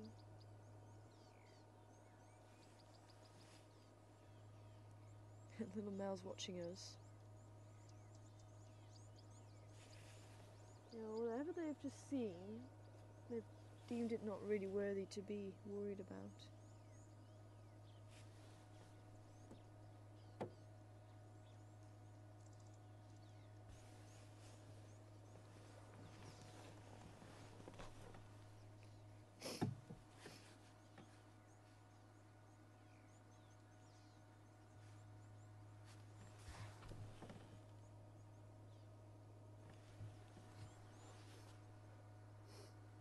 No.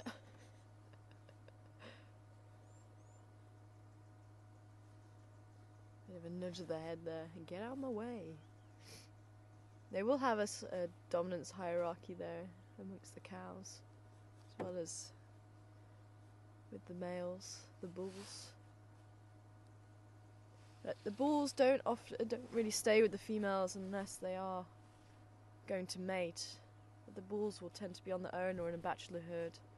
The females in a herd of about 5 or 6, maybe with their offspring. And the young bulls, about 2.5 years. They might actually go and start joining other males.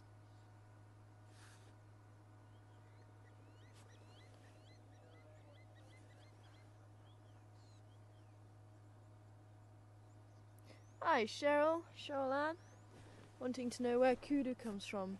I forget which language it comes from, but it's one of the languages that are spoken here in Africa. I saw that the other day, and I forget now which language it was.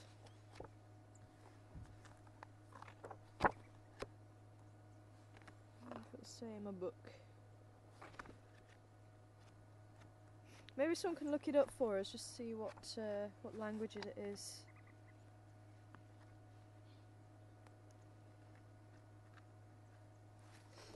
I can't quite remember myself.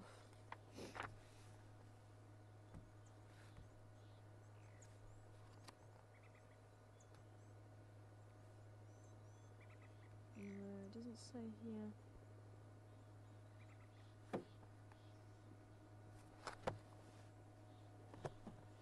Sure, and I remember reading it as well and thinking, that's where it comes from.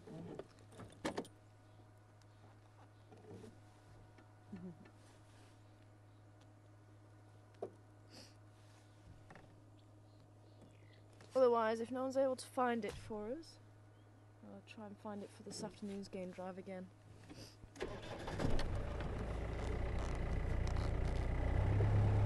Just having a quick check behind us just to see if there is anything crossing the road behind us.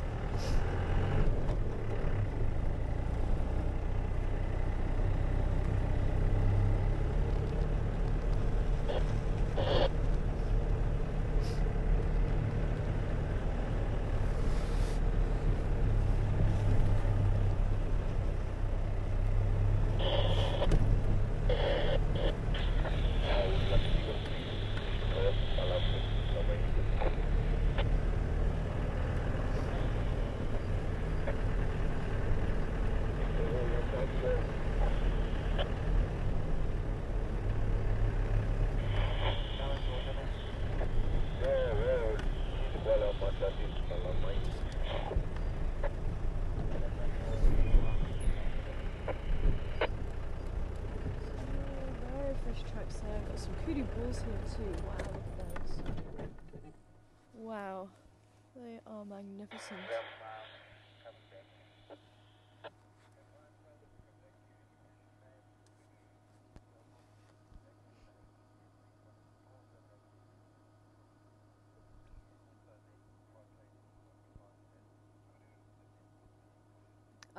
Thanks Brian. It was...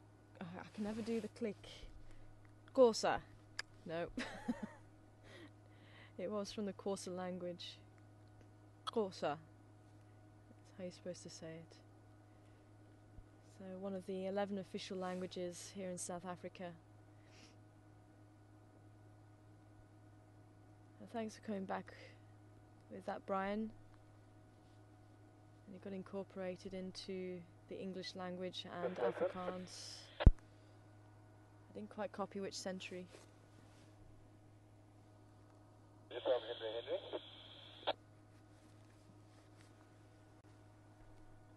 Any station in the north, copy me. Come on, right. Oh, Ray, where are you? Hey, so far?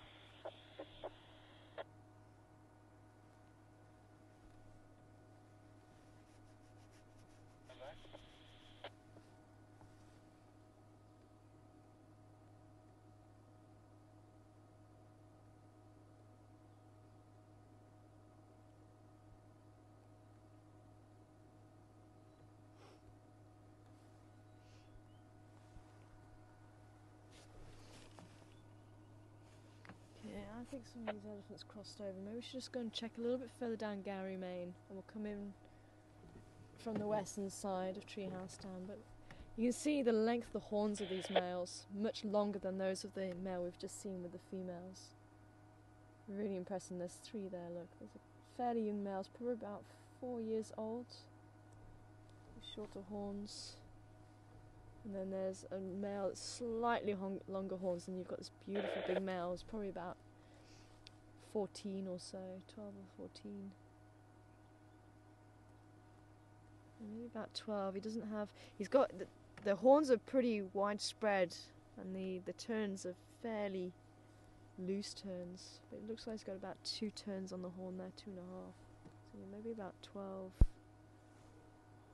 14.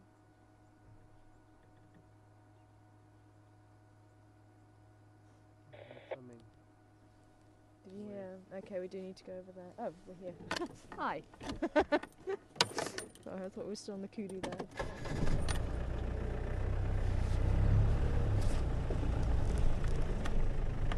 Okay, let's try the other side there. There's some elephant tracks fresher than the ones on Gary Main, so I do think I heard on this side, which is good.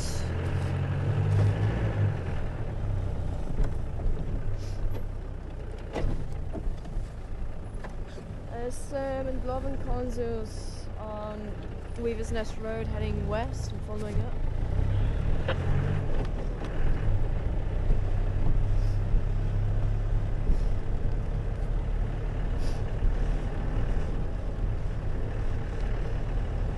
So there's like a few vehicles still wanting to go and see the cubs. A few of them come on the radio just now.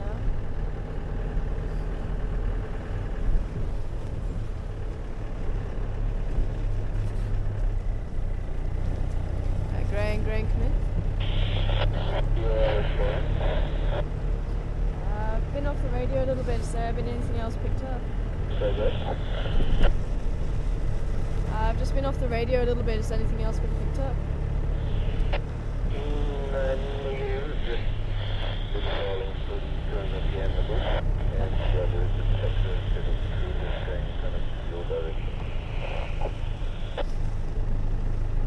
Sorry, confirm where's Karula? No, they're just in Texas, they're heading kind of towards your area. Okay, copy. From which road? I think we've seen quarantine heading towards Philemon south. Okay, copy, thank you. Okay, tracks of Karula heading towards Philemon's Dip, so I think we do need to check. We've got some fresh elephant tracks crossing over, that's not fair. You can see them all in the road there. Now this is a very busy road, so when you get tracks that are crossing over just like they are now, you can see there's a lot of sand displaced there, and you can see there's a lot of tracks over the road. So this is very recently. But we'll keep going around. Maybe there's another herd that's in here. But unfortunately, I think these are the ones that we've been following from that side. They're very fresh. And with there not being too much in the way of vehicle tracks over the top of them. That is a shame. Ooh.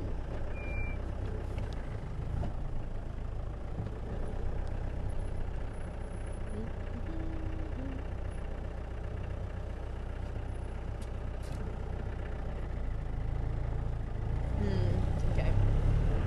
I thought I saw a track of something that I wanted you to guess, but not quite. It'd be unusual this time of year. So it turned out that it actually wasn't what I thought it was. Just to be even more cryptic. Let's just keep a look along here, because it could be that just on the other side here. Elephant dung in the road.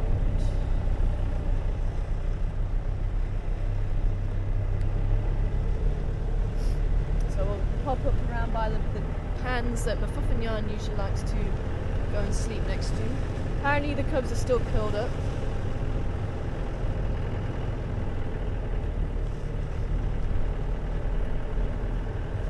Tracks are heading in this direction, so I think it would be a good idea to check and keep checking, because you said you heard something, but could it have been from this side, or was it this side? So it could have been that side. That's a shame.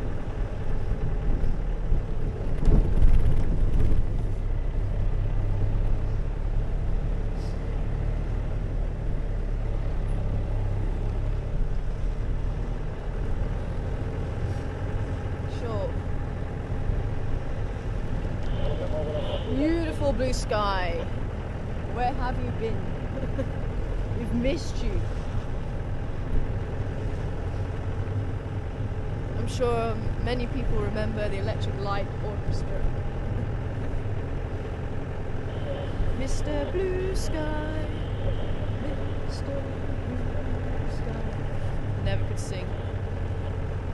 And if you wonder why I know a lot of these old songs, it's because my dad had a jukebox and I grew up on them when I was younger. ELO.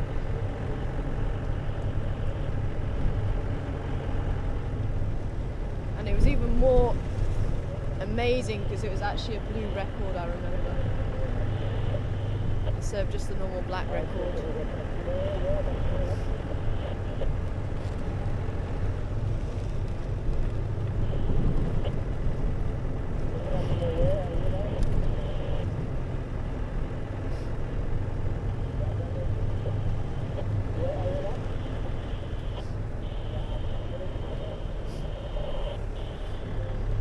Hi, Jennifer. Jennifer wanting to know. Oh, got a lot of finger activity. Hi, Jennifer. Jennifer wanting to know if the cubs have any predators that would be likely to kill them, or is it more lack of food and water that's a danger to them? Water at the moment shouldn't be a danger to them. As I say, it is difficult to say exactly what happened, whether Karula did leave. Oh, there's a... Oh, we haven't ID'd this one on drive for a while. I wonder if JJ is watching. Still looking for a nest of this bird, JJ. Just see if I can poke my nose in around here. Okay, another bird for people to ID.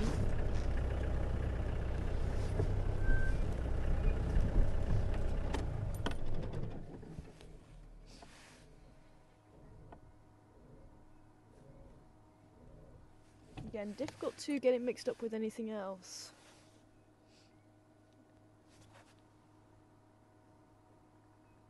And one of its favourite foods is the African clawed frog, otherwise known as a platana.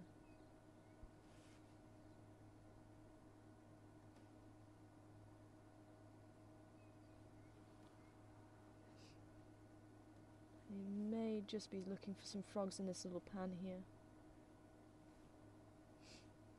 And when they catch them, they'll take them to the shore and start throwing them around to try and get the slime off, because the slime is a little bit toxic as well. So they'll throw them around. I've even seen one of these birds actually wiping the frog in dust and things like that to try and get the slime off, and then going back and washing it in the water.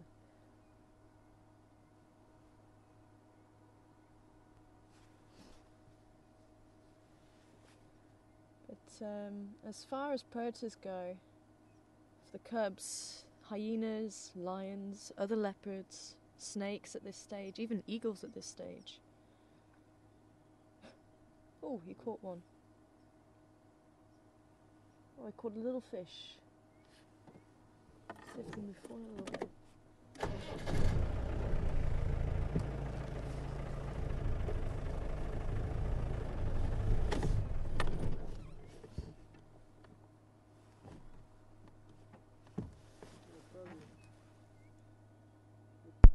Oh, that was quick.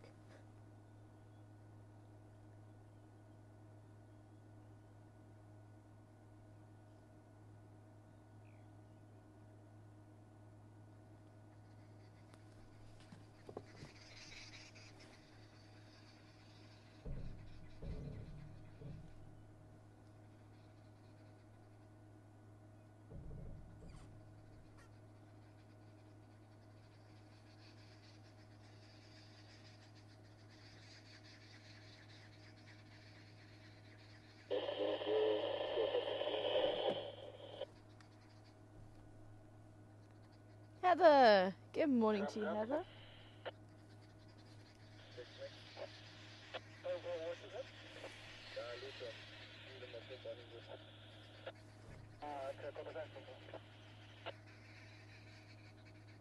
Fernando and was that Jules? And Joanne coming back with the hammerkop. Good to hear from everybody. It is the hammerkop. Oh, nice. Sure. Very quick, eh? Well done for keeping up with him. I lost him for a second.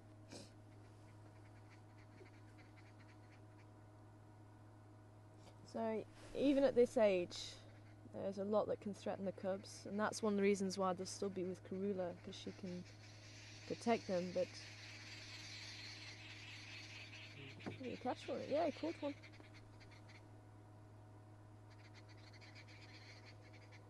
Oh, it is a frog. And it does look like it's the clawed frog. You can just about see there's a lot of webbing there. Even though they're quiet this time of year, they're still around.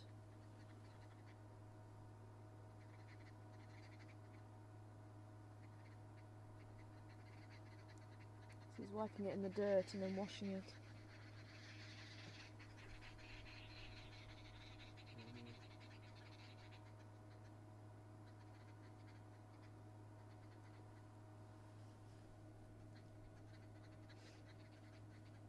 The African clawed frog is actually one of the more aquatic species of frog. They spend a lot more time in the water than many of the other frogs. Quite a primitive frog, almost flattened.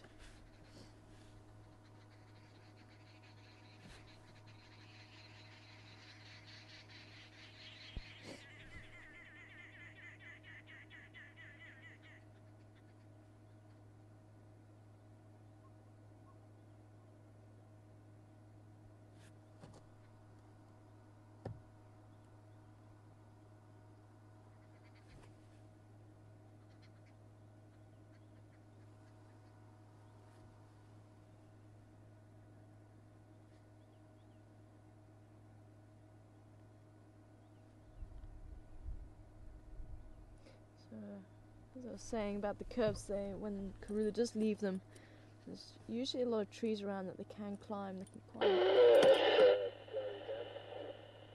can climb quite efficiently.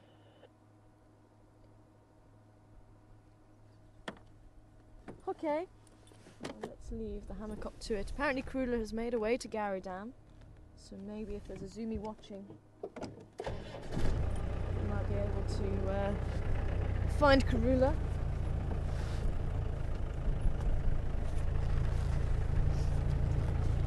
See if we can start making our way that side, but I do want to check Treehouse Dam. Maybe see if those eddies have come out while we're down here. So if you're able to watch the Waterhole channel and the Zoomies watching, Karula's at the dam, Gowrie Dam apparently. I would like to go and see if she's going to make her way to where the cubs are.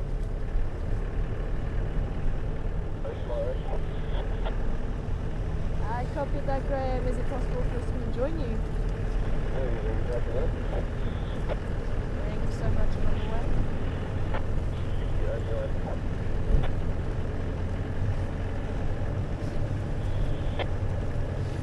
Very much so.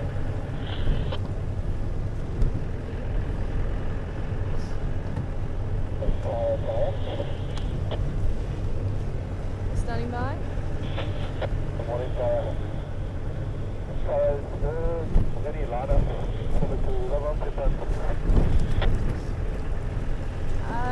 I'm on my way there now. I think it's just Graham at the moment.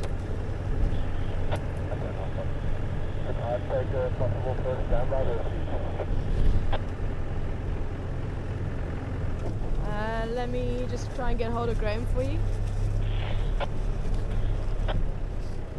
Graham, come in. There's one vehicle there at the moment and another one coming in. Sorry, Zebedees. I didn't realise you were as close to this bend as what they were. Sorry, Zebedees. You mentioned your logo, would you just keep me updated there, then I'll take a standby in the back of it. I do apologise.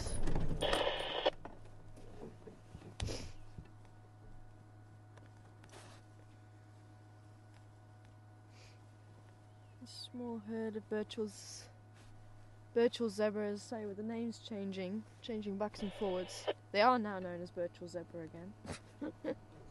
But also common or plain zebra.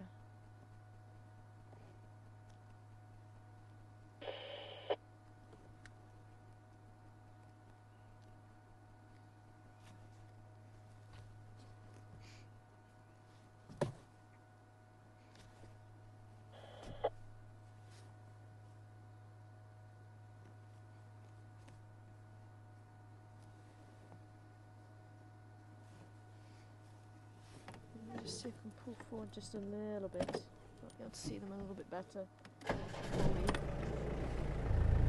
we head on. It sounds like there's another vehicle there. We'll have to see. Ah, there we go. See how we go.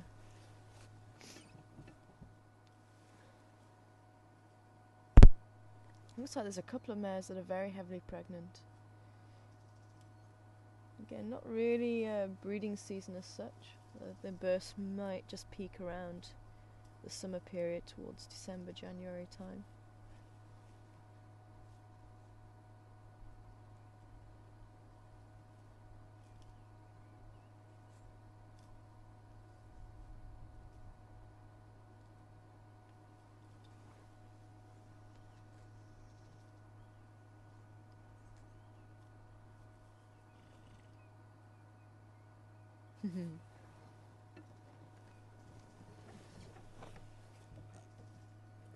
Okay, we'll leave them to it. Let's try and get to Gary Dam in case Karula does go back to the cubs.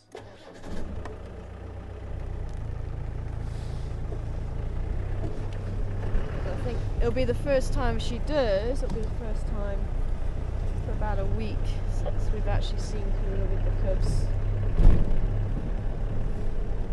And I wonder if she's actually made a kill.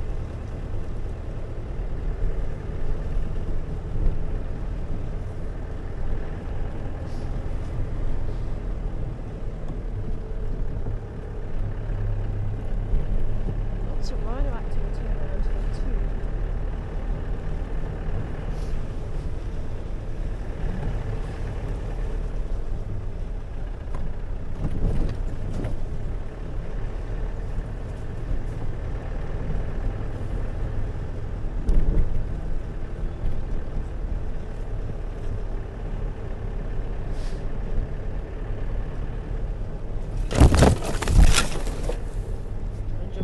Gunda.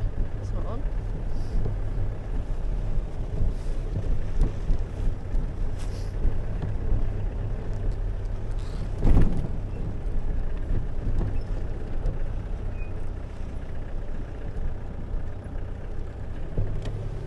Now, Graham thought he heard lions calling from this side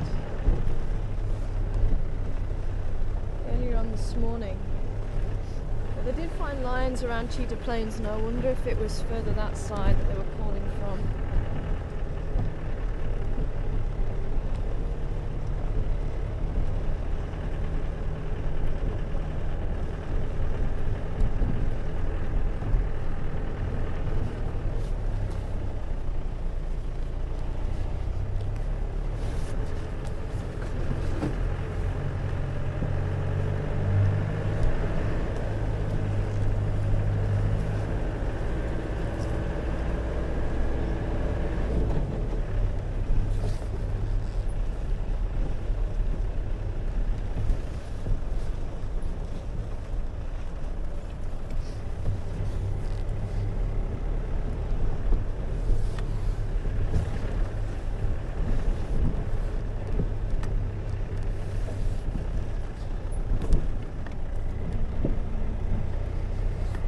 Someone's already driven around here this morning. There's a lot of fresh vehicle tracks, so maybe they were also trying to follow up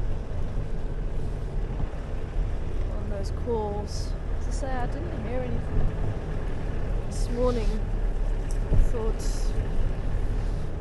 to begin with those hippo calls might have been the lion fighting.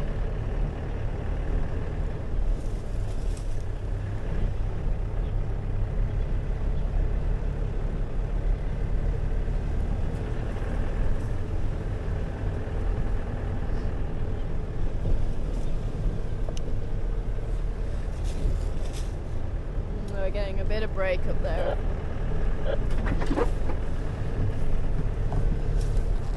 We get a couple more fresh elephant tracks. There's definitely got to be some elephants in here somewhere. I think they're just quite far into the bush.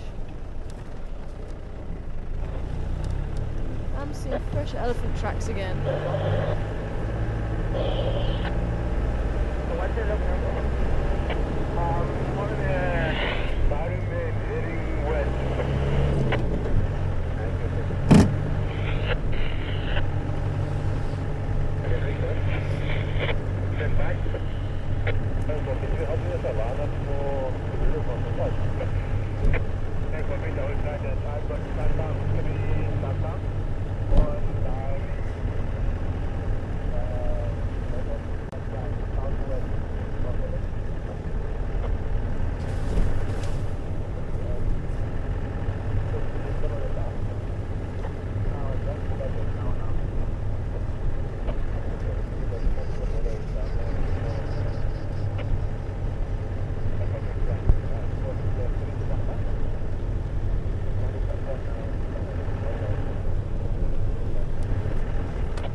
Torchwood.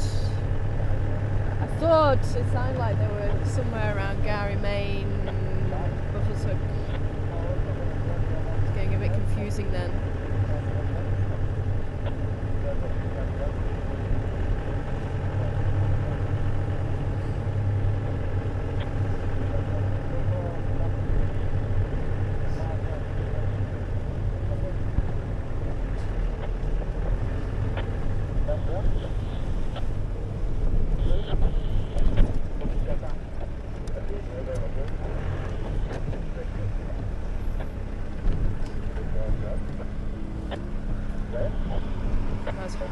We'll keep the ear to the ground.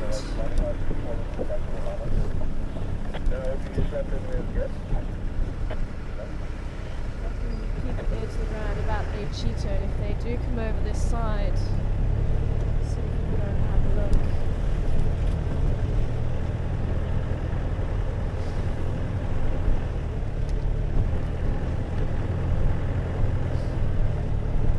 Graham, come in. Confirm is Karula still on the road at the moment?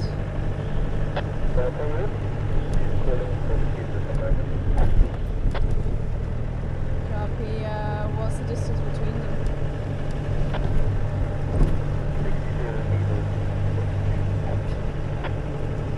Copy, thanks. Yeah, if we can see them on pin pans, I'll wait in the line then. There's 2 vehicles there. And I give you the effort, you might want to.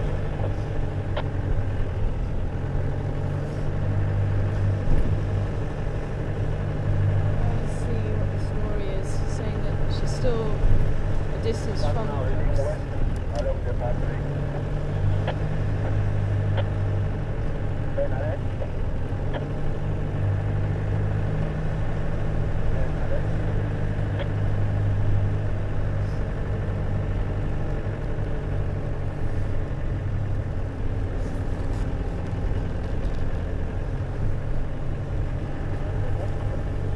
Like there is another vehicle there now. Let's see how we go. If she's too close to the curbs, then we will have to wait until the vehicle pulls out.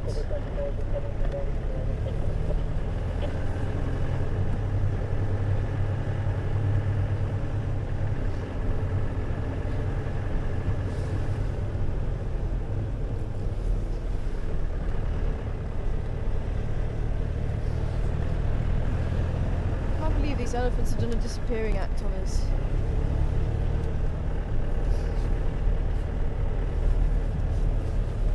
And so far no sign of the lions around Treehouse Dam. So now I was going to have a look around there too. But the 3 cheetah are in Torchwood apparently. So I was hearing Buffles Hook and then Gary Main. So I think they must be somewhere around Gary Main in Torchwood. But not too sure about the where the Buffles Hook fits into it.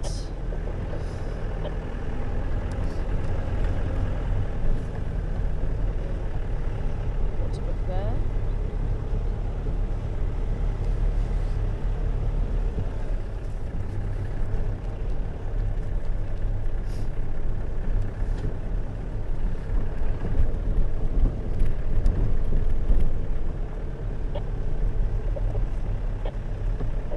Hi Mark!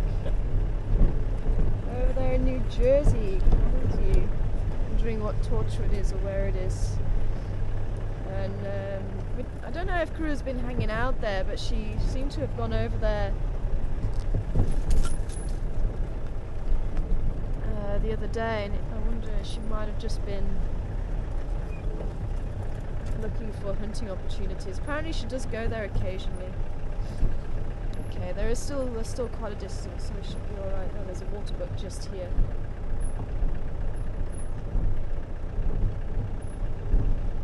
Oh, there she is. Oh, thanks. Who was that? Annette. Thanks, Annette. Annette saying that the waterbuck was snorting at something. And he's still snorting. And there's one of the cubs there. And there's Karula just in front of us.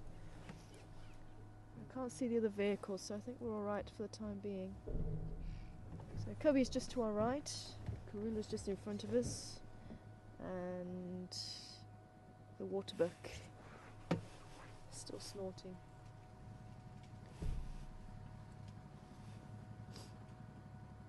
Log of this Kankam, just Leopard on Gary prefer to cut line fabric. Bless you. Now the waterbuck's actually alerting any other animals that are in the area that there is a potential threat. But Karula not really paying any attention. Here she comes.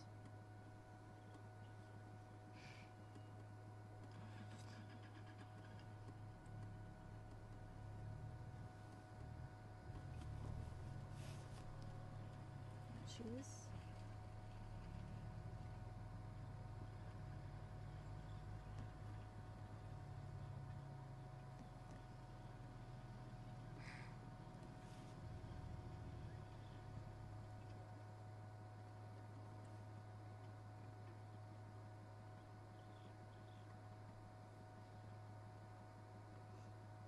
That's some kind of Gary couple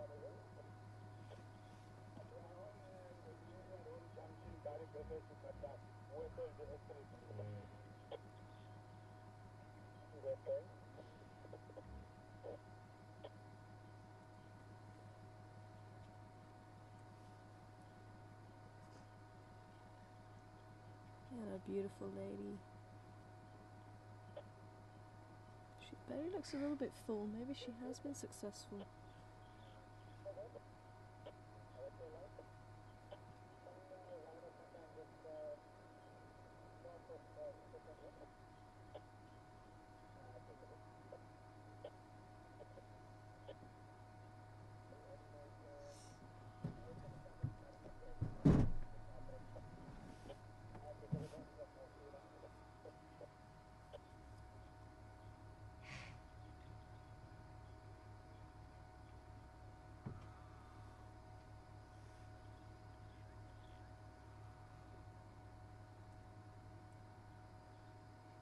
See the other vehicle now.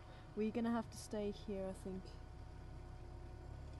The other vehicle must have been round with the other cub.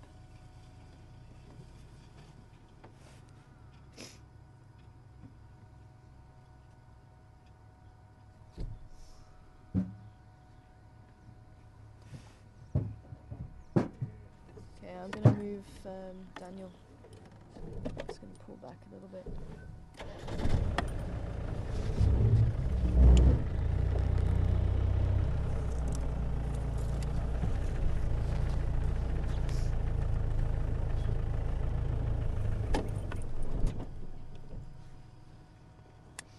Okay, we are going to have to pull out because the second vehicle is there now.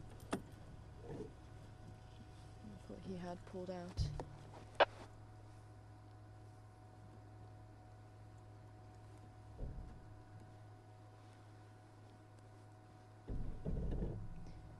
At least we managed to see them greeting each other. Okay, Graham, I'm just going to pull out while the other mover is here now. If we can come back in once there's space.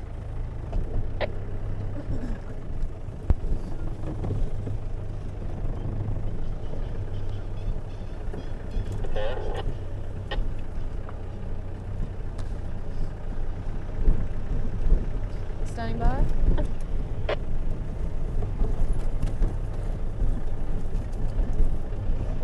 Standing by.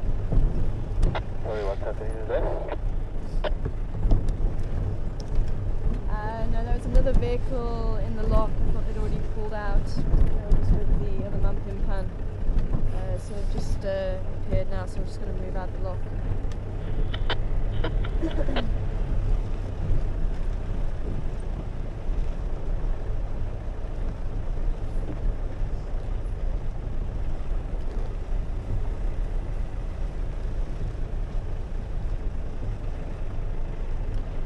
I know that's going to be very frustrating for some people, I know.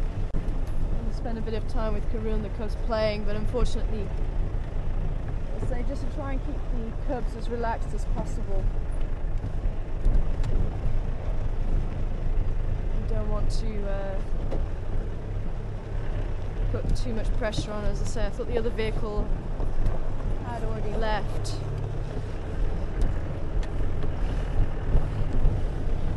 The distance between Kudu and the cubs, it must have just been with the other cub on the other side.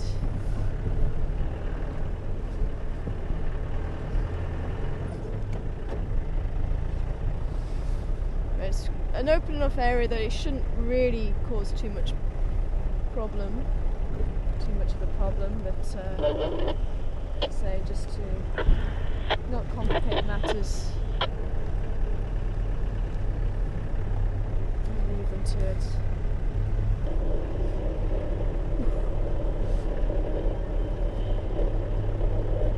So we'll do another lap around here.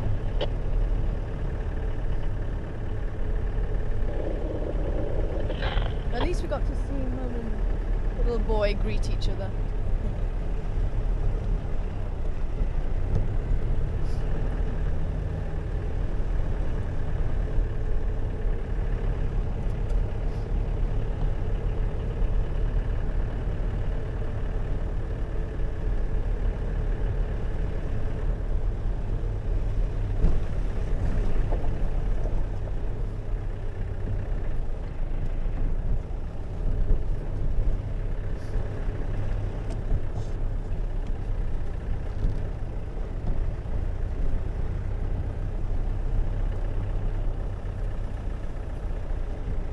Graham, come in.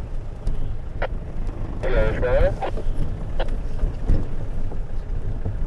I don't know how many other vehicles are interested, but if there's no one else interested, we can put us back in the lineup.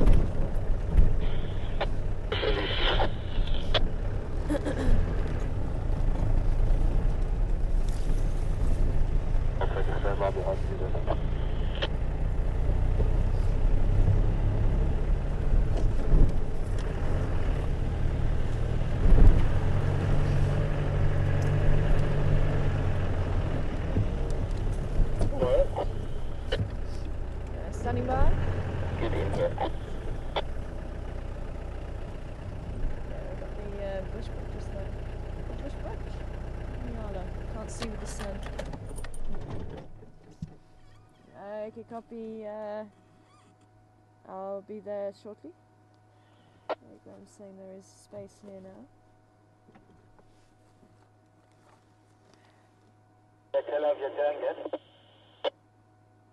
Ah, Nyala. I see the stripes on the body now.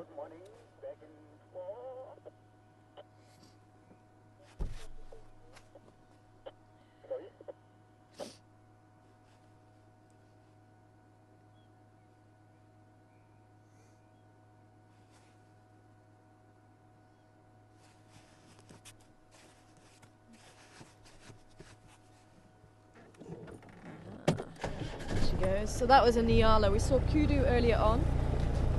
Nyala's chestnut brown with the stripes on the body.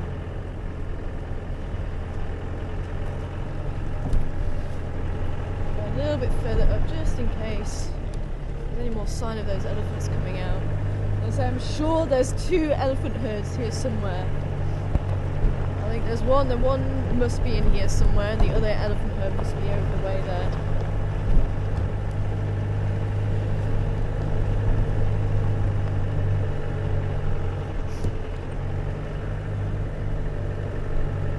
The sun is actually warming up quite nicely, so I wouldn't be surprised they do pop out.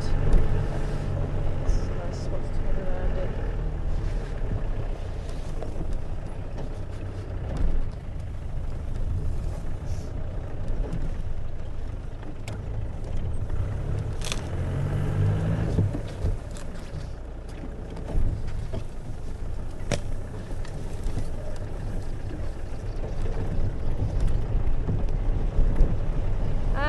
Morning to you, Alan. King Alan. Good morning to you. I'm wondering if we had any conclusions from the elephants, or what happened to the elephants the other night. Couldn't find anything else, but I wonder if it's the same elephants that may have been trumpeting this morning. And a thought came to me.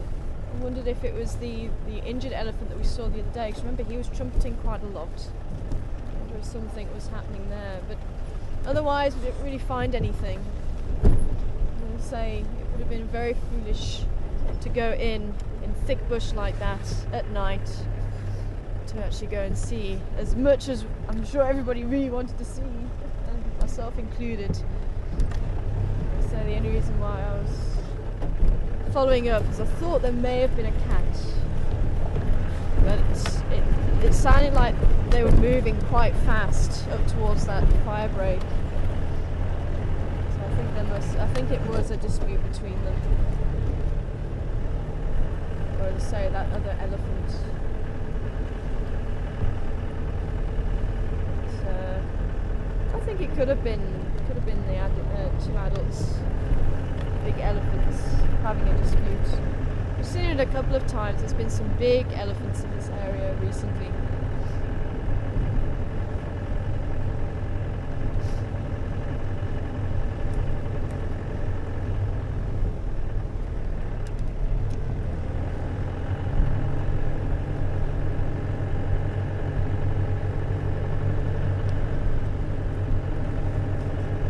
I don't know if you were on board the other day, but I did try and look up for the cat spraying and see if there was any difference between urine and the urine that's sprayed, and I couldn't find anything. The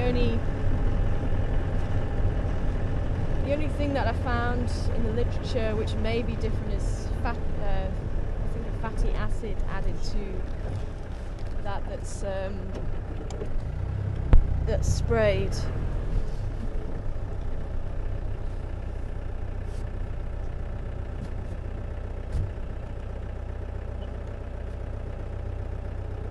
Good morning. How are you doing? Yeah, very well. Sorry? Oh, no worries, no worries. You have a nice view of the Cubs. Oh, awesome. Yeah, cool, awesome. We'll go and have a look. Thanks a lot, Dave.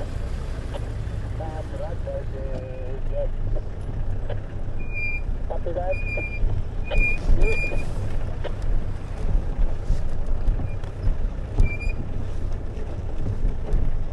Was indeed.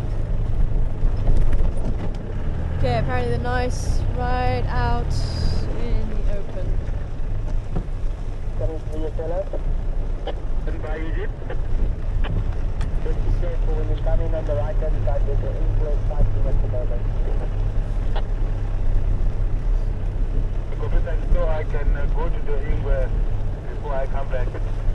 Ah, I'm gonna have to wait a Just second. very quickly, the transfer's already here. Copy, thanks. Henry. Bye. Or you keep me up to date and see on that Ingwe, so I think I'm still doing loops. There's space there. I was on Malungu's farming today, but only later, but they haven't told it Ingwe. We've only booked Meningi and Gala. Okay. Well, apparently the guests for the guide need to. It's Graham on lock, and I'm just joining now, and Harash is right behind me. Will you give me a shout? Okay. bit of a chippy choppy one this morning. There's a lot of vehicles out and about, and as I say, with a lot of vehicles and a lot of people, and it's a sighting that people want to see. And every time we keep getting called in, something else keeps happening. But the guests have got to apparently catch a flight, so he just wants to have a quick look. So it shouldn't be too long. And just see what's going on, but I think the cubs are just up ahead there. Sorry?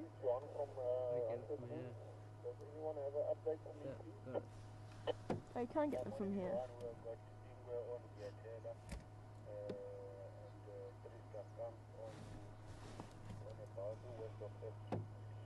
Shavignari was coming from Kudu Park towards the cruise camp. Yeah, it's Karula. Okay, thank you. Copy that. So, those Tonkan, are they to the west of the aircraft?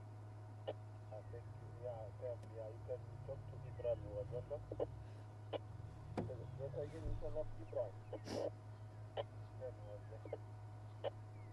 Copy that, thank you. We're just going to stay back here. Just at least with the zoom in our camera, we're not putting any pressure on there.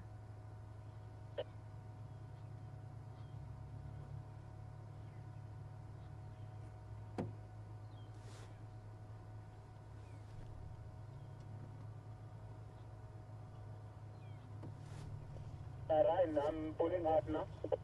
Then I just confirm the space for me, then I can make my way. Left two movers here. So they are slowly heading towards the dam. They might bump into them at Kudu. You need to share up with us. Okay, copy. I'm on my way.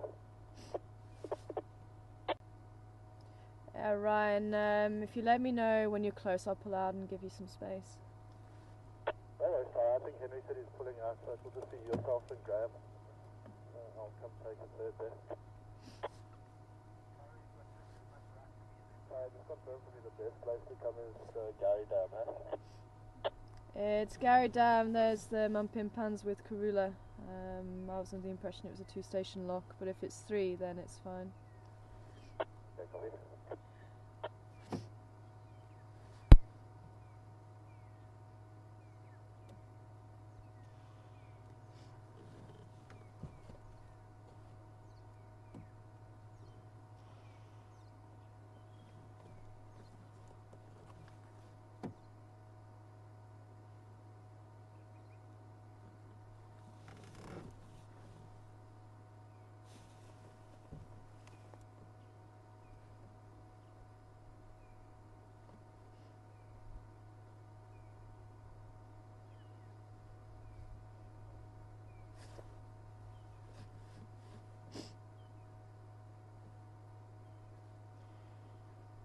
I'm just going to walk right past the Gunda here.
There's the little boy, and then the girl's just coming up now.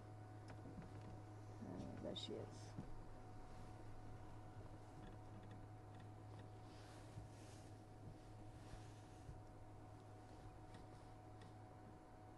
Alright, past the vehicle, look at that.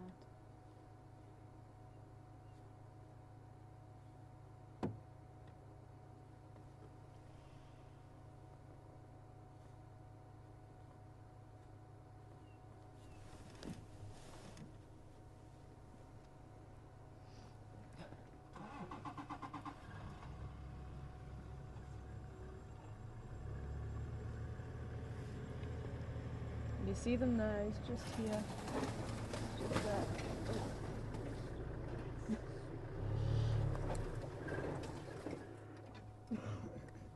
Oh, that's why I wasn't moving.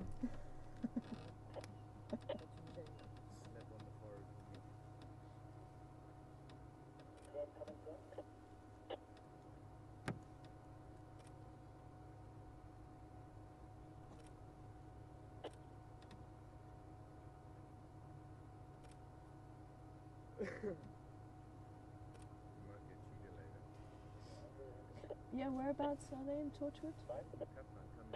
Oh, they're coming west. What's happening with the guys that just had should have been Karula now? Karula is big mountain going to South Africa. West side of the Leopard, the south, but Oh, that's what I heard, it was a 2-station lock while there's Mampoopans.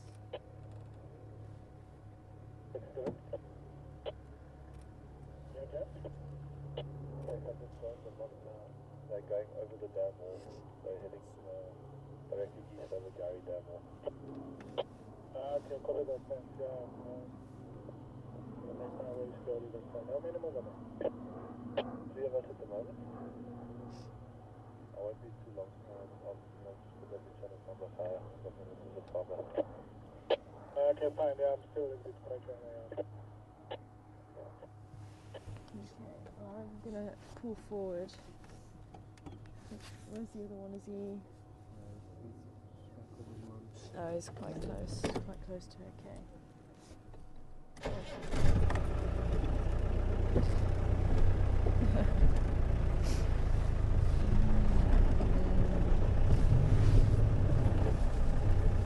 Cool. Yeah, good. I was under the impression it was 2 stations, so. I don't know what car they're running on this one. Okay. Oh, we'll come in behind you then.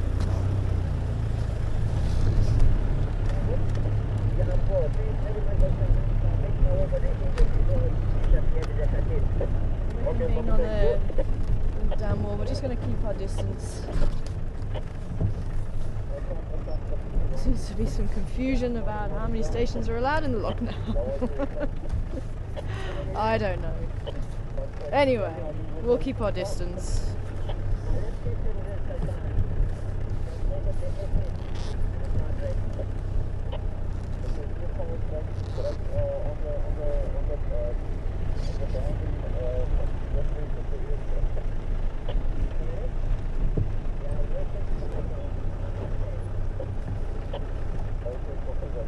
But I think certainly well worth waiting for. Having Karula and actually the little male cub there, just on the dam wall there.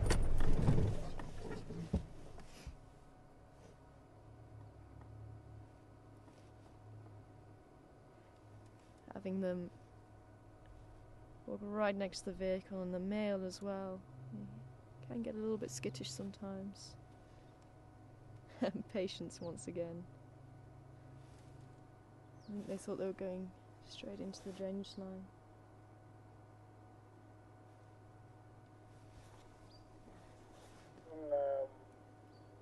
This will cut line to the west at the junction of Terminaria Road here, but connected to mobile now. And those cheetahs are slowly making their way.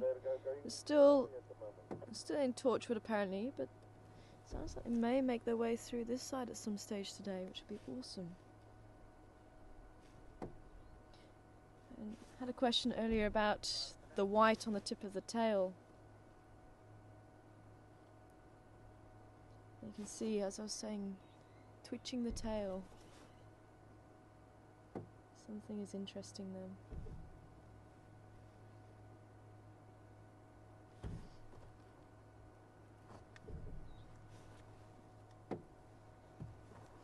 And the other guys have moved over the other side of the wall so they can actually see from the other side, so we're actually quite nicely spaced out now.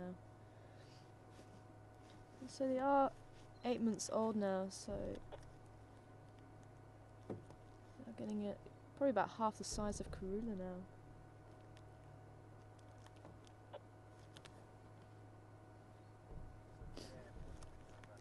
Jan, it was Jan asking about the white tips of the ears and the tail.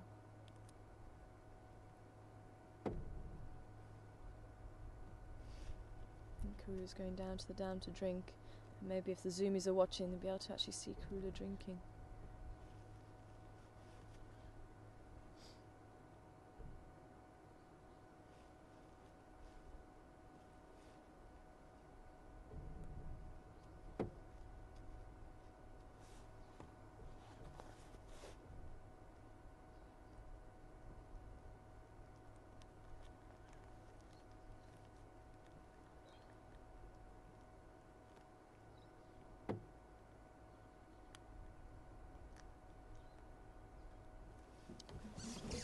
Just a little bit.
Just pull forward just a little bit more.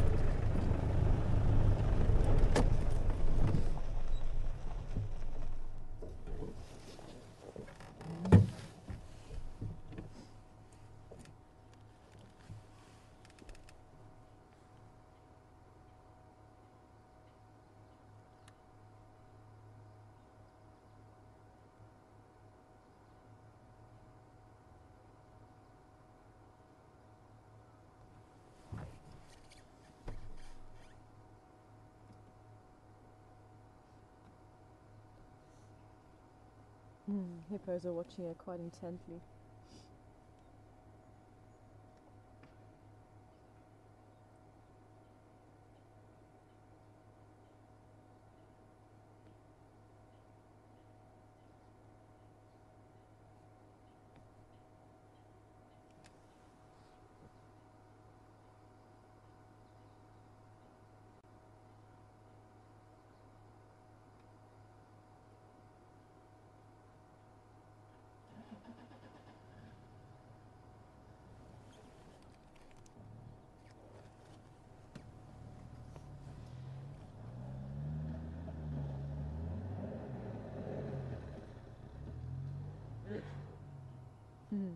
Hippo's definitely not happy.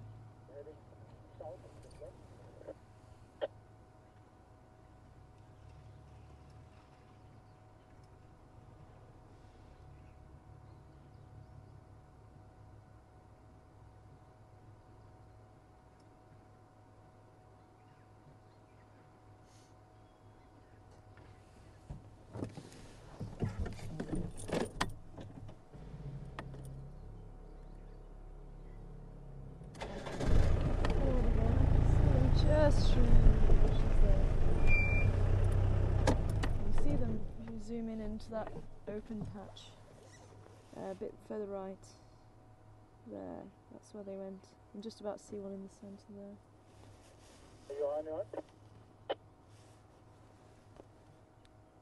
Standing by. Do you know what Terminator Road? Okay, they have gone a bit further now. I'm driving on the boundary now. Of Duitsland, but to the west from the airstrip. I'm not really sure which one is Terminator Road. Okay, yeah, I saw the other vessel going to the east. The Land Rover. Sorry? Can't see a thing. No. Yeah, I'll see if we can go around.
See them again.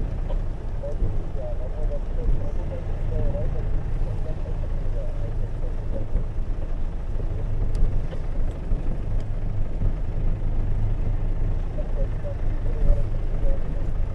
there we go. Some more space.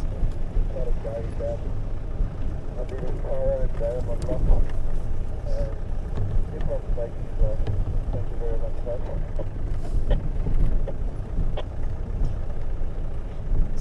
Where they've gone. I think I can hear Grey on that side. I think they may have already crossed this way. Oh. Did they go in? Did they go in? Oh. Sorry? Crossing to the drainage line, dead ahead of us. Oh, okay, so they went in that side.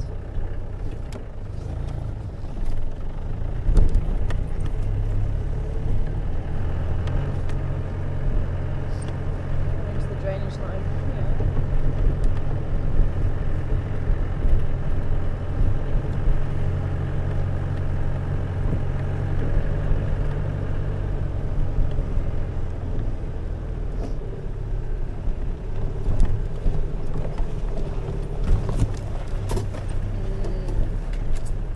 I do wonder if she has killed something though.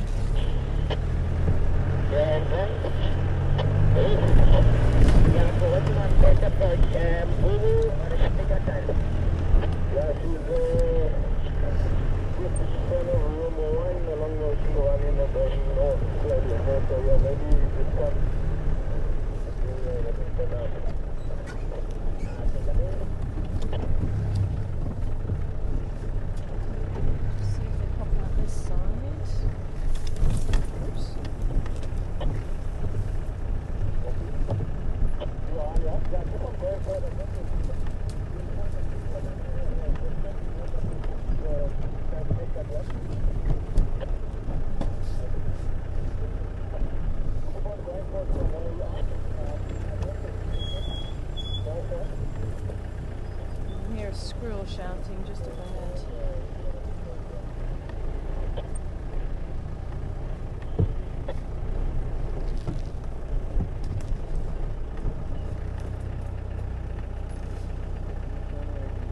Sorry? Oh, she's gone already.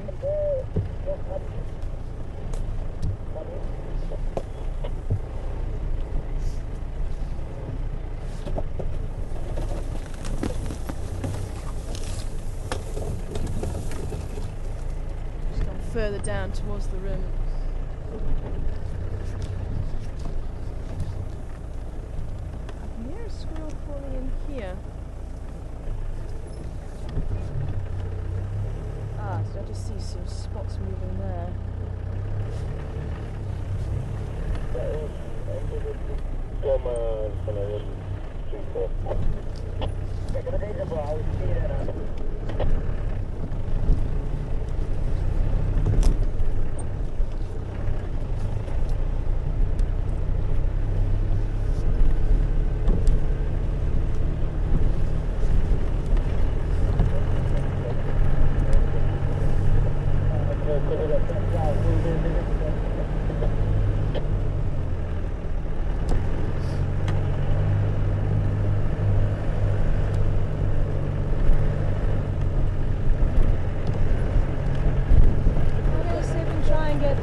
Another view of Karula cubs for everybody. I'm hoping that if she has made a kill, it's going to be easy to see. And hopefully those cubs are going to be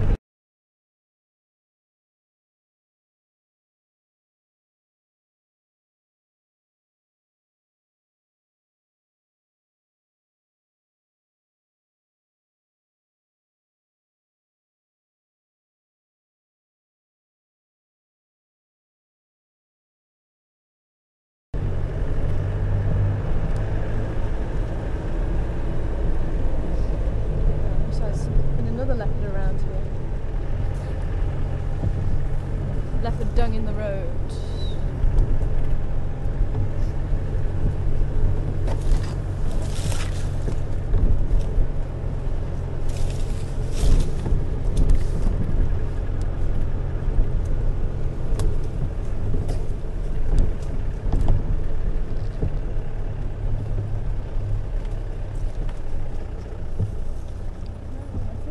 Heading towards this jackalberry here, according to Graham.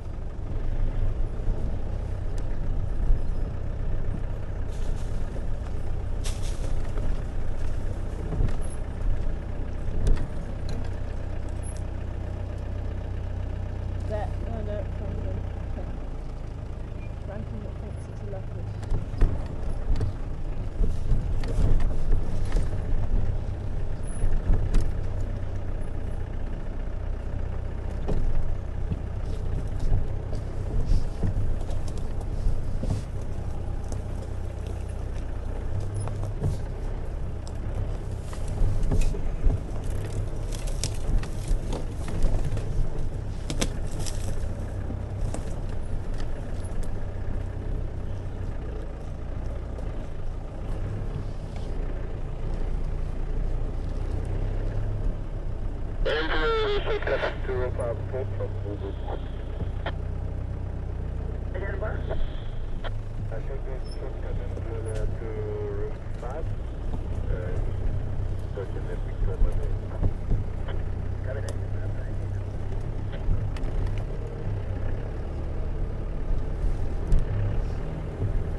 Graham, confirm you still got visual.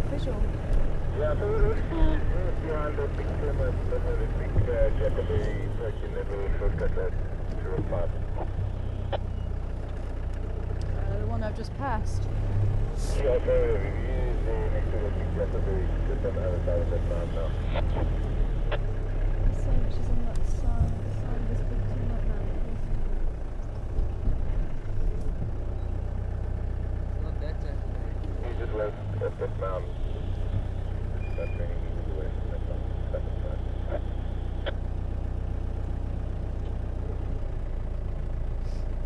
I think we're about room 5, which is this one here, which is what we were saying. I don't see him, so it could be this one here. This one's the closest to that road.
I'm sure.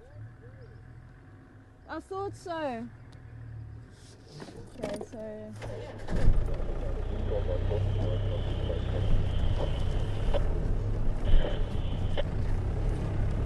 it is this one.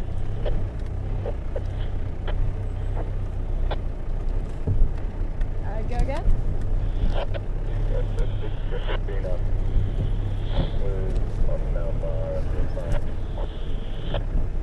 Okay, go. She's just exactly there, actually. Yeah, it is this one that he's talking about.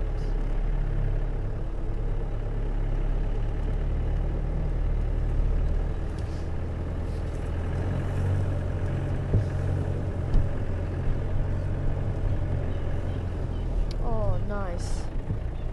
So just while we're waiting, we get the little bird and go back to the same branch. Just there, yeah. Don't think there's any view of her at the moment. Just while we're waiting. Little bee eater.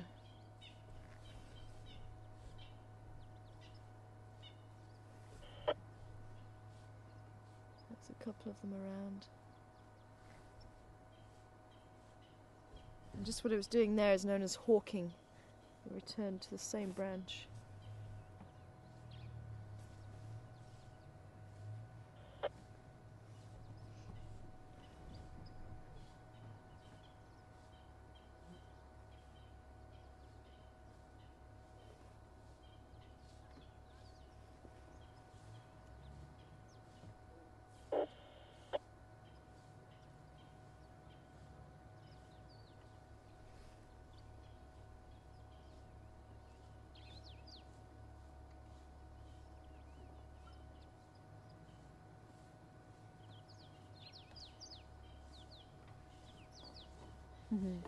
Yeah, let's go up a little bit.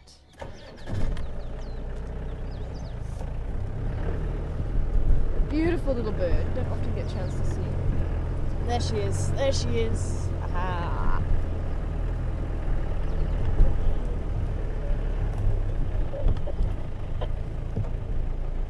I saw the curbs just through there.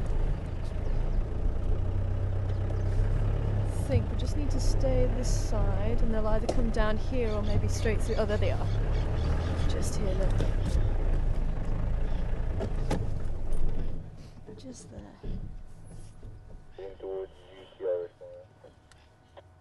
I've got visual, thank you.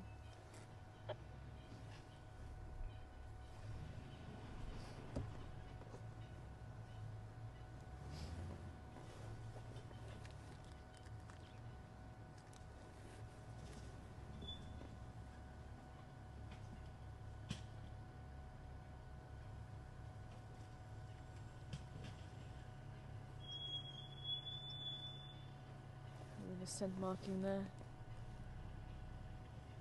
Wait for me, Mom.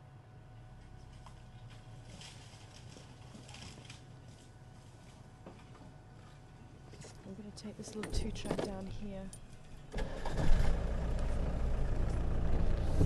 See if she pops out this side.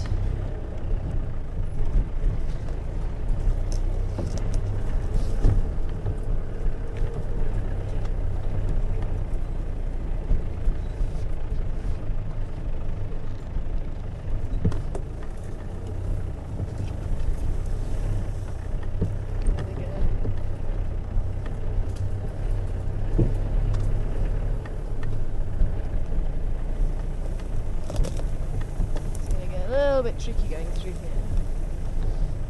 Are you going to be able to drop that antenna?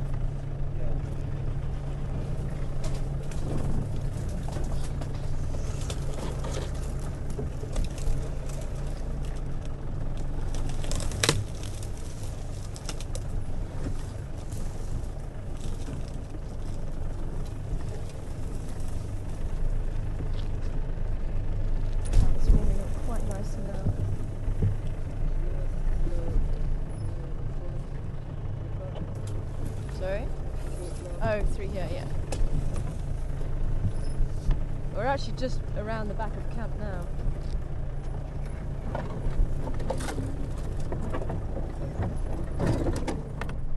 A bit of an angle. I've got a visual. She's just going through the drainage line now.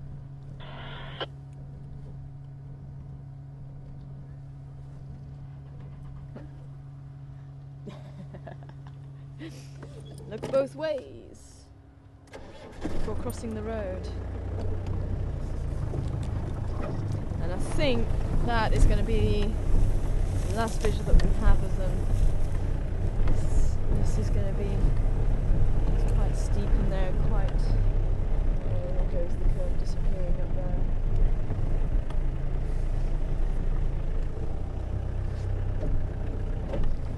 So Mark, watch out, they're heading your way. I even walked past FC. Literally just a stone's throw away, just over the back there.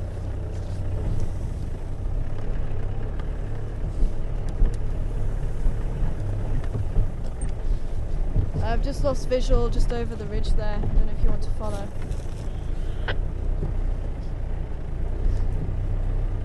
They've just disappeared over the top there.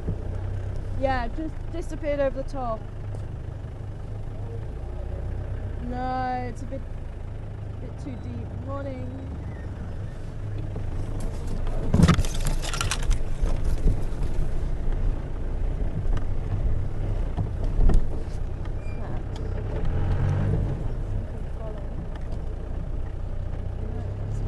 At least we managed to get to see them.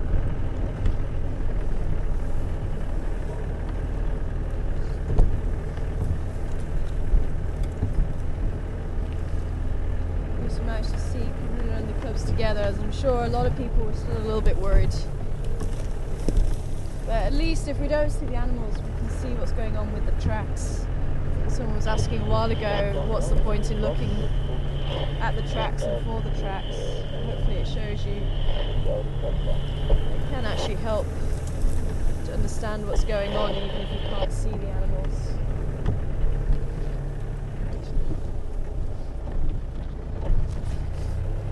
Beautiful scent, sweet scent of the grass again.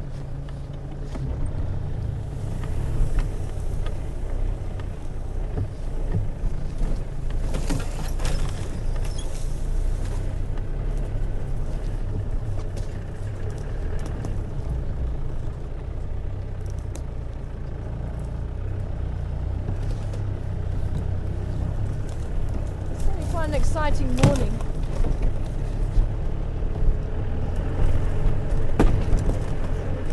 Catch up with those elephants. I was so sure we were going to find them with all those tracks that are around. But they must have been walking and feeding quite quickly. Quite a bit of distance. But hopefully we'll get a chance to see them this afternoon. And we may even get a chance to see cheetah this afternoon. Still not approached Western Gary as yet, which is where we are. Getting close.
Quite well.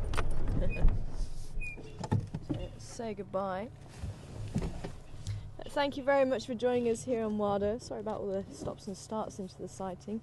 As I say, just to make sure that those cubs are nice and relaxed, so that hopefully we can have them as relaxed as Karula when she's older, or when they're older, and they'll still be comfortable with the vehicles. But thanks again for joining us here on Wild Earth. And I say, if you can tune in this afternoon, please do. Here's hoping that we do get a chance to see cheetah this afternoon. I'll definitely keep my fingers crossed for that. And for myself and the rest of the crew, I'm going to be saying goodbye. Wherever you are in the world, take care.